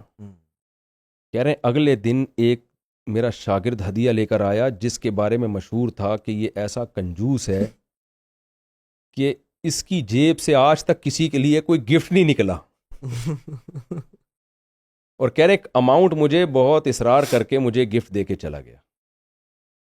کہہ رہے میں نے جب وہ لفافہ کھولا تو جتنے میں نے اپنے بھائی کو دیے تھے نا, اس سے وہ 10 گنا رقم زیادہ تھی, اور ایسے آدمی کی طرف سے جس سے کبھی کوئی توقع کی نہیں جا سکتی. تو میں نے فوراً سوچا کہ یہ رقم, اصل واقعہ یہ اگلا ہے کہ اللہ کو میرا عمل یہ پسند آیا ہے, اللہ نے فوراً 1 کے 10 لوٹا دیے ہیں. اس کا مطلب اللہ میرے اس عمل پہ بہت خوش ہے. تو اب اس کا شکر نعمت کا تقاضا ہے کہ ساری رقم میں بہن بھائیوں میں ہی بانٹوں گا. تو کہہ رہے میں نے وہ ساری بہن بھائیوں میں بانٹ دی. یار اللہ کو اتنا پسند آیا تو پھر اللہ یہ دوبارہ صحیح ہے. تو رشتوں پہ خرچ کریں, لیکن اس میں توکل بھی ہونا چاہیے. تو آج ہمارے یہاں رشتہ داروں پہ خرچ کرنے کا رواج ہی, ان کو لوٹنے کا بس یہ کر لیتے ہیں, عید بقرعید پہ کوفتے کھلا دیے اور کسٹرڈ کھلا دیا, بس بھائی آپ لفافہ میں نا رشتہ داروں کو کڑک کڑک نوٹ ڈال کے دیا کرو. ہمارے شیخ جو اپنے نام لیا نا, علامہ احسان علی ظہیر, جی, ان کے بھائی ہیں ڈاکٹر فضل علی ظہیر, ہمارے گھر کے پاس ہی ہیں الحمدللہ, ہم ان سے استفادہ اٹھاتے رہتے ہیں. تو نے کہا کہ پتر 2 کام زندگی میں لازمی کرو, 2 ends پہ عمل کرو, ایک نیکی اور ایک نوٹ. تیسرا کام نہیں کرنا. ایک نیکی اور دوسرا نوٹ. جی جی کہتے ہیں کہ تمہارے جیب میں پیسہ ہو اور تم اپنی خالہ کو دو, اپنی پھپھی کو دو, اپنے ماموں کو دو, اور اوپر والا ہاتھ بنو, اور پھر دیکھو اللہ تعالیٰ تمہارا کیسے رزق میں برکت دیتا ہے. جی. تو ہی سیٹ کہ تیسرا کام نہیں کرنا, زندگی میں 2 ہی کام کرنا ہے ہمیشہ, ایک جس میں نیکی ہو اور جس میں نوٹ ہو. بڑی ان کی پیاری بات لگی. اچھا ہم تھوڑا سا ٹینجنٹ لیتے ہیں اس کا. ہم نے تو پرسنل بات کر لی. آپ ماشاء اللہ اللہ نے آپ کو بڑا نام دیا ہے, اور جس ادارے کے ساتھ آپ کام کریں, اور الحمدللہ ایک دیندار لوگوں کی کافی کثرت ہے پاکستان میں الحمدللہ. آپ کو پاکستان کے حوالے سے کیا لگتا ہے کہ کیا فیوچر ہے پاکستان کا, یا جو اس پاکستان ملک میں شریعت کیسے آئے گی, چینج کیسے آئے گا, جی, اور اس کا کیا ذریعہ ہو سکتا ہے؟ جو لوگ سن رہے ہیں فار ایگزامپل, ان کو نا اصل میں نا بہت سارے منجن بک رہے ہیں مارکیٹ میں, لیفٹ سے لے کے چلے جائیں رائٹ پہ. کچھ لوگ تکفیر کر رہے ہیں اوپر حکمرانوں کی, اور کچھ لوگ کہہ رہے ہیں کہ بس مسجد میں ہی اللہ اللہ ہی کرو. تو پورے اسپیکٹرم ہے پورا ایک امت میں. لیکن میں آپ سے جاننا چاہتا ہوں کہ آپ کا جو فارمولا آف چینج ہے یا شریعت کا پاکستان میں کیسے؟ دیکھیں, نظام کی تبدیلی کی جو کوشش نہیں کرتا وہ بدترین مجرم ہے. بالکل, اس میں 2 رائے نہیں ہو سکتی. جو صرف اپنی عبادت میں لگا ہوا ہے, اللہ اللہ میں لگا ہوا ہے, کو کوئی غرض ہی نہیں ہے ملک کدھر جا رہا ہے, کیا کرنا ہے ہم نے, وہ تو بدترین مجرم ہے. اس کی مثال وہی ہے, لم یتمعر فی وجہہ, حدیث میں آتا ہے نا کہ بنی اسرائیل میں ایک شخص تھا اللہ اللہ کرتا تھا, تو جب عذاب آئے اللہ نے کہا اس کو پہلے ہلاک کرو. تو جو نظام کی تبدیلی کی کوشش نہیں کر رہے وہ بدترین مجرم ہے. دوسری طرف ایک انتہا ہے کہ پاکستان دارالکفر ہے, یہ سارے کافر کے بچے ہیں, اڑا دو, پھوڑ دو, مار دو, تباہ کر دو, یہ کر دو, یہ حکمران کافر, وہ فلانا کافر, وہ فلانا مرتد, وہ فلانا ایسا. طاغوت کا لفظ جو ہے نا, طاغوت بہت کفر بواہ کے مرتکب ہیں, یہ کفر بواہ کے مرتکب ہیں. جب قرآن و سنت کی تشریح اسلاف سے ہٹ کے ہوگی تو پھر یہی نتیجہ نکلے. اسلاف میں سب سے پہلے تو 4 ائمہ ہیں بھائی, ان کے فتاوا کیا ہیں, ان کے مذاہب میں مفتہ بھی قول کیا ہے, کہ کیا کسی کو عمل کی وجہ سے کافر قرار دیا جا سکتا ہے؟ قطعاً نہیں. یہ جو آیتیں وَمَن لَّمْ يَحْكُم بِمَا أَنزَلَ اللَّهُ فَأُولَٰئِكَ هُمُ الْكَافِرُونَ, اس کی جتنے بھی لوگوں نے تفسیر کی ہے, علامہ ابن کثیر کو دیکھ لیں کہ جو اللہ کے فیصلوں پر فیصلہ نہیں کرتا وہ کافر ہے, یا تو اس سے کفرن دونا کفرن مراد ہے. جیسے من ترک الصلاۃ متعمدا فقط کفر, جو نماز چھوڑ دے وہ کافر ہے, حدیث میں آتا ہے. جو معاہدہ کر کے توڑ دے, لا ایمان لمن لا عہد له, وہ اس میں ایمان سرے سے ہے ہی نہیں, تو مطلب کیا ہے, پھر کافر ہے. تو ان احادیث کو جمہور نے اس کی تعویل کی ہے کہ کفرن دونا کفرن مراد ہے, اس سے کفر اصغر مراد ہے اس سے. یعنی اسلام ملت اسلامیہ کافر سے جب ہوگا جب ہو اسلام کے حکم کو ناپسند کرے. اب آپ امریکہ کی عدالت میں ہیں, وہاں آپ کو اسلام پہ فیصلہ کرنے کی اجازت ہی نہیں ہے. تو آپ نظریاتی طور پہ یہ مانتے ہیں کہ اصل فیصلہ اسلام ہی کا ہے, لیکن چونکہ میں یہاں قانون پابند ہوں تو میں امریکہ کے لاء کے حساب سے فیصلہ کر رہا ہوں. اصل فیصلہ اسلام ہی کا ہے, اس سے آپ کافر نہیں ہوں گے. آپ یہ ورنہ اگر یہ کافر ہوں تو قبائلیوں میں جتنے جرگے ہوتے ہیں آج تک ہوتے رہے ہیں, وہ کون سا اسلام پہ فیصلہ کر رہے ہوتے ہیں؟ تو یہ سارے کے سارے کافر تو 4-6 آدمی بچ جائیں گے میرا خیال ہے. سعودی عرب میں ہر قانون اسلامی تھوڑی ہے, تو سعودی عرب کے جج بھی کافر ہو جائیں گے. ایک صاحب اسی طرح میرے سے بحث کر رہے تھے کہ یہ جج جتنے کافر ہیں وہ غیر شرعی فیصلے. میں نے کہا یار یہ کفر کا تو دائرہ اتنا وسیع ہوگا کہ سارے ہی کافر ہو جائیں گے پھر. تو ان کو گناہگار کہہ دو, یہ ہلکا لفظ ہے, گناہگار کہہ دو, مجرم کہہ دو, کافر نہ کہو آپ. کیونکہ یہ تو بہت, یعنی اس کی تفسیر جو فقہ کی کتابوں میں اس کی جو لم یحکم بما انزل اللہ فاولئک هم الکافرون کے جو تفسیر لکھی, ہم اپنی طرف تھوڑی ہے, ظالمون کے لفظ بھی ہے, ظالمون کا لفظ بھی ہے, فاسقون کا لفظ بھی ہے. تو نبی صلی اللہ علیہ وسلم نے فرمایا کہ میرے بعد کافر نہ ہو جانا کہ ایک دوسرے کی گردنیں مارنے لگو. آپ نے فرمایا قتال المسلم کفر, مسلمان کو کا قتال, اس سے قتل کرنا کفر ہے. کیا مطلب قاتل کا نماز جنازہ نہیں پڑھایا جائے گا؟ بالکل پڑھایا جائے گا. کیا اس کے لیے توبہ؟ حدیث میں یہ بھی تو آتا ہے کہ 100 انسانوں کا قاتل تھا پھر بھی اللہ نے اس کی توبہ قبول کی. تو یہ کفر سے تشدید مراد ہوتی ہے, اس سے یہ نہیں کہ سچی مچی کا کافر ہو جائے گا. سچی مچی کا کافر جب تک عقیدہ اس کا صحیح ہے تو کافر نہیں ہوگا. عملی خرابی سے کوئی کافر نہیں ہوتا. جج اگر یہ سمجھتا ہے کہ اسلام کا یہ فیصلہ ہے اور قانون یہ کہتا ہے تو اسلام کے مقابلے میں یہ زیادہ بہتر ہے, پھر کافر ہوگا, کیونکہ یہ عقیدے کی خرابی ہے. لیکن اس کو وہ بہتر مانتا یہی ہے کہ اسلام ہی بہتر ہے, لیکن میں چونکہ لاء کا پابند ہوں اس لیے میں اس پہ فیصلہ کر رہا ہوں, تو پھر کافر نہیں کہہ سکتے ہم اس کو. یا اس کے پاس نالج ہی نہیں ہے, وہ اس غیر اسلامی قانون کو اسلامی سمجھ رہا ہے, عذر بالجاہلیہ, وہ جہالت میں آئے گا, وہ کافر تھوڑی ہوگا. تو پاکستان کا جو لاء ہے نا, آئین ہے, اس میں یہ ہے کہ قرآن و سنت کے منافی کوئی قانون نہیں بنے گا. بالکل. ہاں امپلیمنٹ نہیں ہوتا. تو اس لیے ابھی حضرت مفتی تقی عثمانی صاحب کا بھی ریسنٹلی اس پہ بیان آیا ہے کہ پاکستان کو ایک گنہگار مسلمان ریاست کہا جائے گا, کافر نہیں کہا جائے گا, دارالکفر نہیں کہا جائے گا, اسلامی ریاست ہے. جیسے ہم ہیں مسلمان, عملی طور پر ہم پریکٹسنگ مسلمان نہیں ہیں. تو پاکستان کا بھی لاج میں جب یہ چیز آ گئی ہے کہ قرآن و سنت کے منافی کوئی قانون نہیں بنے گا, تو آگے جو بن رہا ہے تو اس کو آئین کو توڑا جا رہا ہے. تو اس پہ یہ آواز اٹھائی جائے بھائی آئین کو مت توڑو. اس کی ایسے ہی جیسے میں مانتا ہوں کہ 5 نمازیں فرض ہیں, پڑھ نہیں رہا میں, تو بھئی آپ غلط کر رہے ہو, آپ انسان کے بچے بنو, انکار نہیں کر رہے. ہاں. اور پاکستان تو ایسا اسلامی ملک ہے نا کہ پاکستان کے پاس غیر اسلامی ہونے کا آپشن ہی نہیں ہے. میں لوگوں سے کہتا ہوں ایک آدمی مسلمان ہے, مرتد بھی ہو سکتا ہے وہ, لیکن پاکستان اگر آج یہ شک ختم کر دینا کہ ہم اسلامی نہیں ہیں, تو انڈیا بین الاقوامی عدالت میں جا کے کیس کر سکتا ہے ہمارے خلاف کہ پاکستان اور انڈیا کے الگ ہونے کی جو ریزن تھی وہ ریزن ختم ہو گئی ہے. پاکستان کا تو وجود ہی خطرے میں پڑ جائے گا. اس لیے پاکستان کے لیے تو اسلامی ہونا اس کی مجبوری ہے. اب امپلیمنٹ کی بات آتی ہے کہ جو قانون غیر اسلامی ہے, عدالتی خلا میں کئی دفعہ میں نے آواز اٹھائی ہے غیر اسلامی, اور بھی بہت سارے قوانین ہمارے غیر اسلامی ہیں, ان کو اسلامائزیشن کی طرف لایا جائے. اس کا طریقہ کیا ہے؟ دیکھیں ملک چلتا ہے 4 طاقتوں سے, فوج سے چلتا ہے, عدلیہ سے چلتا ہے, بیوروکریسی سے چلتا ہے, اور سیاستدانوں سے چلتا ہے. تو یہ 4 جو ان میں خراب ہیں ان کو ٹھیک کرنے کی کوشش کی جائے, اور ان میں اچھے لوگوں کو تیار کر کے ان اداروں میں بھیجا جائے. یہ پازیٹیو وے میں ایک تبدیلی ہوگی جو لانگ ٹرم ہوگی, جو ترکی میں طیب اردگان کی ٹیم نے کیا ہے یہ, جس کے نتائج آج ہمیں نظر آ رہے ہیں, اور 20 سال کے بعد ترکی بالکل چینج ہو چکا ہوگا. بالکل ایسے. لیکن چونکہ یہ دیر پائے, ہمیں فوراً رزلٹ چاہیے, دوڑا دو, پھوڑ دو, یہ کر دو, وہ فلانا ایسا, فلانا کافر, فلانا باغی, جو اس طرح کی باتیں کر رہے ہوتے ہیں ان کے پاس پیکج کچھ نہیں ہوتا. بالکل. تو 2 ہی طریقے ہیں ملک میں اسلام لانے کے, یا تو یہ طریقہ ہے کہ آپ ایسے ادارے بنائیں, ایسی یونیورسٹیاں بنائیں. اب دیکھیں لوگ کہتے ہیں فوج میں 2 نمبر لوگ چلے گئے, فوج میں اسلام دشمن چلے گئے, فلانے. بھائی وہ اسلام دشمنوں نے کوشش کی ہے, قادیانیوں نے کوشش کی ہے کہ فوج میں بھی لوگوں کو بھیجا جائے, اور بیوروکریسی میں بھیجا جائے. ایک جج آئے تھے, بہت سینئر جج تھے, مجھے کہنے لگے مفتی صاحب قادیانی اپنی شناخت چھپا کے ایسے پیک کے اداروں میں پہنچ چکے ہیں کہ آپ کی سوچ ہوگی. وہ نہیں ہے بغاوت کی باتیں کر رہا قادیانی, وہ کام کو فوکس کر رہا ہے. یار ہر شعبے میں اپنے بندوں کو بھیجو پڑھا لکھا کے. ہم کیا کہتے ہیں, نظام کو تبدیل کرنا ہے, کیسے کرنا ہے؟ آپ دھماکے کرو گے تو جو آپ کی تو چمڑیاں ادھیڑیں گی ایجنسیاں, ٹکرا جاؤ. قرآن نے اپنی طاقت سے زیادہ کام کرنے سے منع کیا ہے. ان یکم منکم مئۃ یغلبوا مئتین, 100 ہوگے تو 200 پہ غالب کروں گا میں. 100 سے کم ہو تو پھر کوئی وعدہ نہیں ہے اللہ تعالیٰ کا, بلکہ منع ہے, ناجائز ہے. اس آیت کی تفسیر میں علماء نے مفسرین نے لکھا ہے کہ اگر آپ کے پاس طاقت نہیں ہے, آپ کے حرام ہے آپ کے لیے, کیونکہ بغاوت کے بہت شدید نقصانات ہوتے ہیں. علامہ ابن تیمیہ رحمہ اللہ نے, علامہ ابن تیمیہ تو کتنے سخت مزاج کے تھے, لیکن انہوں نے یہ بات لکھی ہے کہ اسلامی تاریخ میں بغاوت کے کبھی بھی مثبت نتائج نہیں نکلے. پہلے بنو امیہ کے خلاف بغاوت ہوئی, خلافت 2 حصوں میں ڈیوائیڈ ہو گئی.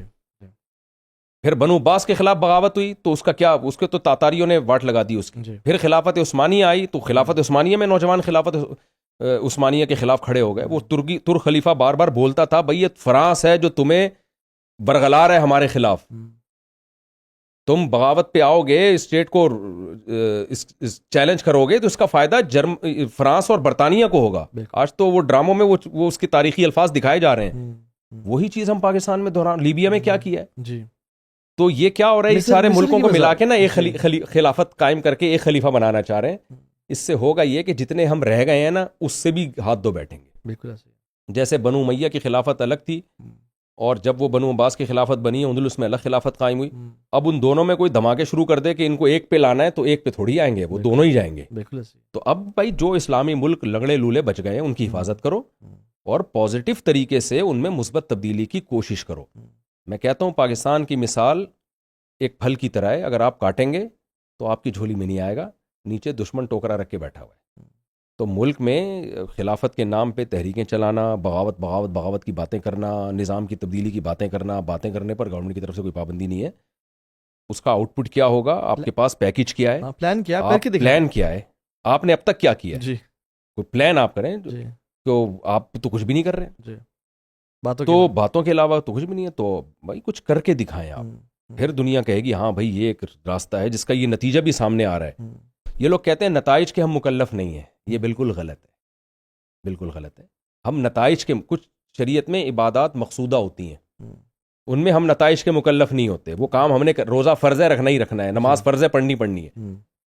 قرآن کہہ رہا ہے کہ نماز بے حیائی سے روکتی ہے. اگر یہ نتیجہ نہ بھی نکلے نا، بے حیائی سے نہیں رک رہے، پھر بھی نماز پڑھنی ہے. بالکل. روزہ تقویٰ پیدا کرتا ہے، تقویٰ نہ بھی پیدا کرے روزہ رکھنا ہے.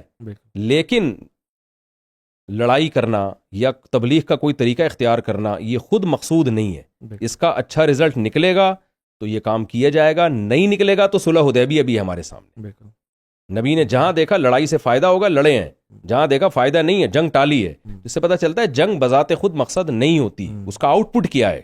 یہ مقصد نہیں ہے، ذریعہ مقصد ہے. تو مقصد پر ذریعہ مقصد کو قربان کیا جاتا ہے، ذریعوں پہ مقصدوں کو قربان نہیں کیا جاتا. بالکل.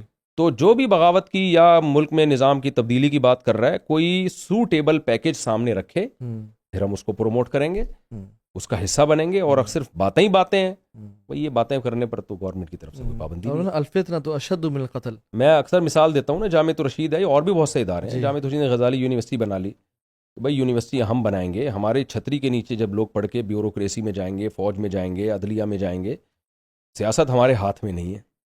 باقی 3 ادارے ہم خود بھی لوگوں کو بھیج سکتے ہیں، آپ ٹرائی کر کے دیکھیں، جائیں گے لوگ اس میں. میں بتاتا ہوں نا، میرے شاگرد پاکستان نیوی میں کمیشن آفیسر بھرتی ہوئے ہیں، عملی طور پر ہم نے کر کے دکھایا الحمدللہ. تو جب اسی طرح دین کا علم رکھنے والے لوگ فوج میں اور عدلیہ میں اور بیوروکریسی میں جائیں گے تو انشاءاللہ اچھی تبدیلی آئے گی. بالکل مایوس نہیں ہونا چاہیے، محنت کریں. تو اللہ کہتا ہے والذین جاہدوا فینا لنہدینہم سبلنا. محنت ہی نہیں کرے پر بیٹھ کے ہم 50 سال سے تو یہی کر رہے ہیں، بالکل پھینک ہی رہے ہیں. ہم نے کیا کیا ہے ملک کو اسلامائزیشن کی طرف لے جانے کے لیے؟ ہم نے کیا کیا؟ تو ہم کریں گے تو ہوگا. اور ملک بنتا ہے، کوئی ملک بلڈنگ کا نام تھوڑی ہے، ملک اداروں کا نام، ملک تو بندوں کا نام ہے نا. یعنی بندے ادارے بناتے ہیں، یہی بندے بناتے ہیں. اچھا یہ بھی ہمارے کہ ہم ان کے غلام ہیں، ہم ان کے غلام ہیں، بھائی اس کو بھی ہوں گے کسی حد تک. اگر ہم نے مان ہی لیا کہ ان کے غلام ہیں تو پھر چھوڑ دو پاکستان کو، پھر بچانے کی کیا ضرورت ہے؟ انہی کا صوبہ بنا دو. بھائی کسی حد تک یہ اس کا تعلق اس سے ہوتا ہے کہ جو اوپر گیا ہے وہ کیا ہے، وہ ان کی غلامی کو قبول کر رہا ہے یا نہیں کر رہا. وہ غلامانہ ذہن کا ہے تو غلام ہوگا، وہ نہیں ہوگا تو آنکھوں میں آنکھیں ڈال کے بات کرے گا. تو آپ ایسی لیڈرشپ تیار کرو جو غلام نہ ہو. اگر آپ سمجھتے ہو کہ غلام ہے تو ہمارے پاس آپشن تعلیمی اداروں کے علاوہ کوئی ہے ہی نہیں. تعلیمی اداروں پہ محنت کرنی ہے، تعلیم کو فوکس کرنا ہے، اچھے لوگوں کو تیار کر کے آگے بھیجنا ہے. یہ سب مل کے جب کریں گے تو ہوگا کام. مدارس کا اپنی ایک ویلیو ہے، وہ اپنی جگہ رہیں گے. علماء تیار کرتے ہوئے علماء کی بھی تو ضرورت ہے نا، اس کی ویلیو کم کرنا مقصد نہیں ہے. تو مدارس بھی رہیں گے اور ساتھ ساتھ تعلیمی ادارے بھی علماء کے ہاتھ میں آئیں، نیک لوگوں کے ہاتھ میں آئیں، وہ طٰہٰ جلیل کے ہاتھ میں آئیں. یوتھ کلب والے بنائیں یونیورسٹی، یوتھ کلب والے بنائیں کالج.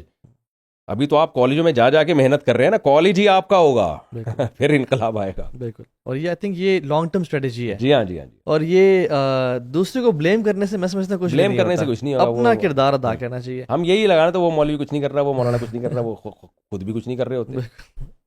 میں ڈاکٹر ذاکر نائک سے بیٹھا ہوا تھا تو ان سے میں نے پوچھا، میں نے کہا ڈاکٹر صاحب اللہ نے جتنا آپ کو نام اور پبلک فیم دیا ہے، آپ کسی بھی اسلامی ملک میں اسپیشلی پاکستان لے لیں یا ملیشیا لے لیں یا ٹرکی لے لیں، اگر آپ جاتے ہیں اور آپ پولیٹکس میں پارٹیسپیٹ کرتے ہیں بڑا پازیٹیو چینج نہیں آئے گا. آپ ایسا کیوں نہیں سوچتے، ایسا کیوں نہیں کرتے؟ تو انہوں نے کہا کہ تو میں نے آج تک جتنے پولیٹیکل سسٹمز دیکھے ہیں نا اور پولیٹیشنز دیکھے ہیں، سب کو میں نے نا کرپٹ پایا ہے. تو میں اگر اس گند میں جاؤں گا تو میرا اپنا ایمان کھونے کا ڈر ہے. تو what we have to do is, ہم نے کیا کرنا ہے کہ ہمیں نیک لوگ تیار کرنے ہیں اور ہم ان اداروں میں بھیجیں. اور دوسرا لابینگ کریں. جی یعنی جب میں بے شک ادارے کا پرائم منسٹر نہیں بن رہا اور اس میں میرے اپنے ایمان کا ڈر ہے، لیکن میں پرائم منسٹر کے پاس بیٹھ رہا ہوں، اس کی اصلاح کر سکتا ہوں. اور حکمرانوں کے اگینسٹ جانے سے کچھ بھی نہیں ہوگا. ہمارے سامنے مجدد الفسانی رحمۃ اللہ علیہ کی تحریک ہے ہندوستان میں. اکبر بادشاہ تھا، ملحد تھا، ایتھیس تھا، خنزیر کھانے کے فتوے اور پتہ نہیں کیا کیا، سب علماء نے چھوڑ دیا تھا اس کو، سب نے کفر کے فتوے لگا دیے تھے. وہ اور علماء کا دشمن ہو گیا، حکومت سے کون لڑ سکتا ہے؟ مجدد الفسانی رحمۃ اللہ علیہ، شیخ احمد سرہندی، وہ اٹھے، انہوں نے جا کے اس سے دوستیاں بڑھائیں، اس کو ہدیے دیے. تو آہستہ آہستہ اتنا رسوخ پیدا کیا کہ وہ کلمہ پڑھ کے دنیا سے گیا، اور اس کی نسل میں عالمگیر رحمۃ اللہ علیہ پیدا ہوئے جو ٹوپیاں بیچ کے گزارا کرتے تھے اور ہندوستان کی تاریخ بدل دی انہوں نے. تو حکمرانوں سے ریلیشن ایک اپنے لیے ہوتا ہے، یہ چاپلوسی ہے جی، اور ایک قوم کے لیے ہوتا ہے، امت کے لیے ہوتا ہے، امت کے لیے ہوتا ہے. یہ جو ہم ہر وقت اگینسٹ پالیسی اختیار کرتے ہیں نا، اس سے عوام میں مقبولیت تو ہو جاتی ہے. عوام تو کچھ بلے بلے حق پرستی کا نعرہ لگاتے ماشاء اللہ بڑا حق پرست ہے، ڈٹا رہتا ہے، یہ تو ہو جاتا ہے، لیکن کوئی پازیٹیو تبدیلی آتی نہیں. تو آپ ملیں وزیر اعظم سے ملیں، آپ آرمی چیف سے ملیں، آپ جج سے ملیں. جب یہ جو سپریم کورٹ کا جج تھا نا جو ریٹائر ہو گیا، مجھے نام ذہن سے نکل گیا، 5-6 سال پہلے ریٹائر ہو گیا، جس نے قادیانیوں کے خلاف بل پاس کر دیا تھا. افتخار کی بات تو نہیں کر رہے؟ نہیں افتخار کے بعد، چودھری افتخار کے بعد. اچھا. تو اس نے قادیانیوں کے خلاف بڑا زبردست فیصلہ کیا تھا. فیصلے میں جامع رشید کا بڑا ہاتھ تھا. جامع رشید نے ان کو بلایا، سمجھایا محبت سے، دیکھیں آپ یہ کام کر لیں، اس سے بہت ہوگا، ہم یہ دلائل کی دنیا میں یہ بہت بھاری موقف ہے. تو اس نے کہا ٹھیک ہے پھر آپ کیس ہو دلائل سے آپ ثابت کر دیں. تو قادیانی کیا کر رہے تھے، اپنی شناخت چھپا کے بہت اوپر تک چلے جاتے ہیں. تو اس پہ پھر جامع رشید سے مفتی حسین صاحب کو بھیجا گیا. پھر جامع رشید ہی نے مشورہ دیا تھا کہ تمام مکاتب فکر کے لوگ آئیں اس میں، تاکہ کسی ایک مسلک کی چھاپ نہ لگے. تو خود جامعہ ہی نے نام دیا، بریلویوں سے فلاں کو لے جائیں، اہل حدیث سے فلاں کو لے جائیں، شیعہ سے فلاں کو لے جائیں، یہ سارے مل کے ان سے کیس کروایا قادیانیوں کے اگینسٹ. تو پھر الحمدللہ وہ کیس جیتے اور لا کا حصہ بنا وہ. بالکل کہ اب قادیانی اگر شناخت چھپاتا پکڑا گیا تو پنشمنٹ ہے، ٹھیک ٹھاک سزا ہے اس پہ. تو تمیز سے ہو گیا نا ایک کام. وہی کنٹینر لا کے رکھ دیتے، اڑا دو چیف جسٹس کو اڑا دو، اور فلانے کو اڑا دو، اور فلانے کو اڑا دو، شو لوگ تو ہیرو تو بنا دیتے آپ کو. تو بڑی تمیز سے جامعہ نے پولائٹلی جو ہے نا تمیز سے کام کر دیا، ہو گیا الحمدللہ. تو بہت سے علماء اور بھی کر رہے ہیں اس طریقے سے الحمدللہ. تو یہ طریقہ پازیٹیو ہے. ایک آپ لوگوں نے کتنا اچھا ایک بل پاس کروا لیا تھا، وہ جو اس میں آپ کی بڑی ایفرٹس ہیں، وہ جو ٹرانسجینڈر والا بل تھا، اس پہ تقریریں دھڑ دھڑ دھڑ. میں بھی تقریر کرنے لگا تھا ان دنوں میں، ہمارے استاذ نے ہمیں روکا، بھائی تقریروں سے کچھ نہیں ہوگا، آپ جو پازیٹیو وے میں نے کہا یوتھ کلب والے ایک میٹنگ رکھ رہے ہیں لاہور میں، انہوں نے کہا آپ جائیں ضرور. آپ کو پتا ہے میں شاید اپنے خرچے پہ آیا تھا. جی بالکل، ٹھیک ہے نا، حالانکہ آپ مجھے بلا رہے تھے اپنے خرچے پہ، لیکن میں نے کہا اتنا نیک کام ہے میں اپنے خرچے پہ آؤں گا. تو آپ لوگوں نے کتنی اچھی ایفرٹس کی، اور ایک الحمدللہ وہ ایک انتہائی پلید بل تھا جو پاس ہونے جا رہا تھا. وہ آپ لوگوں نے، آپ دوسرے لوگوں کی بھی کوشش تھی لیکن آپ کا بہت بڑا کردار تھا یہ کام کرنے کے. ٹھیک ہے نا، اس طرح سے تبدیلی آئے گی. اس وقت ہم تقریریں ہی کرتے رہتے، یہ ہمیں کہاں لے کے جا رہے ہیں، یہ ایسے، یہ یوں ایسا، یہ فلانا ایسا. تو لوگ تو ہیرو بنا دیتے، مفتی طارق مسعود بڑا حق پرست آدمی ہے، دلیر ہے، اور طاہا بن جلیل ماشاءاللہ دلیر آدمی ہے، کام ٹکے گا نہیں ہوگا. تو آپ لوگوں نے بھی تقریروں کو فوکس کرنے کے بجائے میرا خیال ہے وکیلوں کو بلایا، ججز کو بلایا. اس میں مجھے یاد ہے اس کانفرنس میں کتنے بڑے بڑے سینئر وکیل آئے ہوئے تھے، تو ان کو بلایا آپ نے، اور الحمدللہ کام ہو گیا تمیز سے. اور وہ بڑی پرائیویٹ کانفرنس تھی. 4 شادیوں والے بھی اسی طرح کروا دیں، بل پاس کروا دیں، وہ آپ کی لیڈرشپ میں ہوگا انشاءاللہ. اچھا، ایک دو آخری کچھ باتیں. یوتھ جو ہے نا بہت زیادہ میں بہت سے لوگوں سے کراچی میں ملا، بہت سے اسلام آباد میں ملاقات ہوتی ہے، ان میں تڑپ ہے، خواہش ہے دین پہ آنے کی، بٹ پہ یہ پریشر بہت زیادہ ہے، لوگ کیا کہیں گے، خوف بہت زیادہ ہے کہ یار اگر ہم آ گئے تو یہ سب چھوٹ جائے گا، اسلام بورنگ ہے، اسلام میں مجھے صرف شلوار قمیض پہننی پڑے گی، اس کے علاوہ میں کچھ نہیں پہن سکتا، یا یہ بڑے کانسیپٹس لوگوں نے بنائے ہوئے ہیں. ان کے لیے کیا پیغام ہے آپ کا؟ آپ پینٹ شرٹ پہنے لڑکوں، کوئی ضروری نہیں ہے شلوار قمیض، وہ تو بہت اعلیٰ اونچا درجے کا مقام ہے کہ آپ کو وہ اس لباس سے ہی نفرت ہو جائے بہت. تو جو فرائض واجبات ہیں ان کو تو پورا کرنا پڑے گا نا، اور کچھ بھی نہیں چھوٹتا. اللہ نے ہر حرام کا ایک حلال آلٹرنیٹ رکھا ہوا ہے. زنا کا آلٹرنیٹ کیا ہے؟ شادیاں کرو بھائی. لوگ کہتے ہیں یار آپ کی سوئی آتی شادی میں. تو وہ میں اس لیے، میں نے کل مجھے کسی نے کہا کہ مفتی صاحب آپ بار بار شادیوں کو تذکرہ، میں کہنا بھائی دیکھو سوسائٹی میں جب کوئی تبدیلی لانی پڑتی ہے تو جنونی بننا پڑتا ہے. میں نے جو کتاب لکھی یا میں جو 4 شادیوں میں بیانات ہیں وہ معلومات کے لیے ہیں ہی نہیں. معلومات کے لیے ایک آیت اور اس کا ترجمہ کافی ہے کہ 2-3 دن کرو. تو میں نے کہا بھائی جب میں سوسائٹی میں ایک تبدیلی چاہتا ہوں تو جنونی بننا پڑتا ہے، بار بار اس ٹاپک کو ریپیٹ کر کے جو ہے وہ لوگوں کی کھوپڑی میں بٹھانا پڑتا ہے. تو زنا کا آلٹرنیٹ کیا ہے بھائی؟ آپ نکاح کریں. نوجوانوں کو میں کہتا ہوں یہ والی حلال عیاشی کر لو. دوسرا، شراب اور یہ سب چیزیں جو عیاشی آپ کر رہے ہیں بھائی، یہ عیاشی نہیں، یہ تو اپنے آپ کو ایک عذاب میں ڈالنا ہے. اکثر میں قصہ سناتا ہوں، ہمارے ایک ریلیٹیو جرمنی میں پنجاب میں کسی کی ویڈیو دکھا رہے تھے کہ کزن میرج پہ لڑکے لڑکیاں ناچ رہے ہیں. تو گورے نے بولا کہ انہوں نے شراب پی ہوئی ہے؟ اس نے کہا نہیں. کہا یار یہ شراب پیے بغیر اتنا انجوائے کیسے کر رہے ہیں؟ تو میں نے اس لڑکے سے کہا آئندہ اس گورے سے ملاقات ہو نا تو اس سے کہنا کہ یہ شراب پیے بغیر انجوائے کر رہے ہیں، لیکن انجوائمنٹ کے لیے ان کو ناچنے کی ضرورت ہے. اس گورے سے کہنا ہمارے یہاں ایسا طبقہ ہے جو ناچے بغیر بھی لائف کو انجوائے کرتا ہے. تو یہ عادتیں ہوتی ہیں. آپ کی لائف میں انٹرٹینمنٹ آ جائے گی آٹومیٹیکلی. آپ شریعت پہ چلیں. یہ تو لت پڑی ہوئی ہے، یہ نشہ ہے. ناچنا گانا اور شراب وراب یہ نشہ ہے. یہ نہیں ملے تو آپ ڈپریشن میں جائیں گے. اس سے پتہ چلتا ہے آپ کو اس کی لت پڑ گئی ہے. تو کبھی نشئی بھی سکون میں ہو سکتا ہے؟ کبھی کوئی ہیروئن کی چرسی آپ نے دیکھا سکون میں؟ کبھی نہیں. تو جو ہیروئن کی عادی ہی نہیں ہے، چرس کے عادی نہیں ہے، وہ بغیر چرس پیے سکون میں. تو یہ گناہوں کا ایک نشہ ہے جو ہمارے ینگسٹر کو لگ گیا ہے. یہ چھوڑ دیں، چند دن تکلیف ہوگی، یوز ٹو ہو جائیں گے، پھر اس کے بغیر زیادہ مزہ آئے گا. اللہ نہ کرے ہمارے قریب کوئی شراب کی بوتل لا کے رکھ دیں، ہم تو الٹی آنا شروع ہو جاتی ہے. جس شراب کے بغیر وہ شرابی رہ نہیں پاتا، ہمیں اس شراب سے ٹینشن ہوتی ہے. تو مائنڈ چینج ہو گیا نا. تو جب آپ یہ عیاشی، حرام عیاشیاں چھوڑ دیں گے تو آپ کو عیاشی کے بغیر زیادہ سکون آئے گا. نماز کی ٹینشن زیادہ نوجوانوں کو ہوتی ہے، یار کون نیند قربان کر کے فجر پڑھے. آپ قربان کر کے پڑھ کے تو دیکھیں نا، پڑھنے کے بعد کیسا سکون ملتا ہے. بہت مزہ آتا ہے انسان کو. روزے کی ٹینشن کیا ہے؟ 2-3 دن ٹینشن ہوتی ہے رمضان کی، اس کے بعد عادی ہو جاتا ہے. افطار میں کم مزہ آتا ہے. افطار کا مزہ بھی تو اسی کو ہے نا جس جو روزہ رکھتا ہے. تو بھوک کی ایک ٹینشن ہے روزے میں، وہ افطار میں اس کا آلٹرنیٹ ہمیں مل جاتا ہے. یعنی لذت بھی پھر افطار کی بڑھ جاتی ہے. تو اسی طرح جو زنا سے بچتے ہیں ان کو بیوی سے محبت بہت زیادہ ہو جاتی ہے پھر، کیونکہ ادھر ادھر منہ نہیں مار رہے وہ. تو آپ حرام کو جب چھوڑیں گے نا تو حلال میں اللہ اس لذت کو بڑھا دیتا ہے. تو نوجوانوں کو یہ سمجھنا چاہیے کہ کچھ دن قربانی دینی پڑے گی آپ کو، نماز کی اور نظر کی حفاظت کی اور شراب چھوڑنے کی اور نشہ چھوڑنے کی. اس کے بعد آپ ہی لائف کو انجوائے کرو گے. ہم نے علماء ہی کو خوش دیکھا ہے، علماء کے علاوہ تو مجھے یا دین جو علماء سے تعلق رکھتے ہیں، ورنہ مجھے کوئی خوش نظر نہیں آیا آج تک. میڈیا پہ تو ہوتے ہیں بڑے ہی کر کے مسکرا رہے ہوتے ہیں، اندر جو ان کی لائف ہوتی ہے نا وہ بہت خطرناک ہوتی ہے. تو خوشی وشی کہاں ہوتی ہے بے دین. قرآن کے الفاظ دیکھیں نا کہ من اعرض عن ذکری، جو میری یاد سے اعراض کرے گا تو کیا ہے؟ فإن لہ معیشۃ ضنکا، اس کو تنگ زندگی دوں گا میں. اللہ تھوڑی غلط کہہ سکتا ہے کہ زندگی تنگ ہوگی. زمین اپنی وسعتوں کے باوجود اس پہ تنگ ہوگی، وہ خوش نہیں ہو سکتا. اور اس کے اپوزٹ جو ہے نا، جو اللہ کا وعدہ ہے کہ فَلَنُحْيِيَنَّهُ حَيَاةً طَيِّبَةً، من عمل صالحا من ذکر او انثى وهو مؤمن فلنحيينه حیاتاً طیبہ، اس کو پاکیزہ زندگی، خوشیوں بھری زندگی ملے گی، سکون کی زندگی. خودکشی دیندار لوگ کرتے ہیں یا بے دین لوگ کرتے ہیں؟ زیادہ عیاش لوگ ہی خودکشیاں کر رہے ہوتے ہیں. ڈپریشن کے میں نے تو ایسے ڈاکٹر دیکھے ہیں جو نفسیات کے علاج کرتے ہیں، خود ہی ڈپریشن میں گئے ہوئے ہوتے ہیں. بالکل ایسے ہی ہے.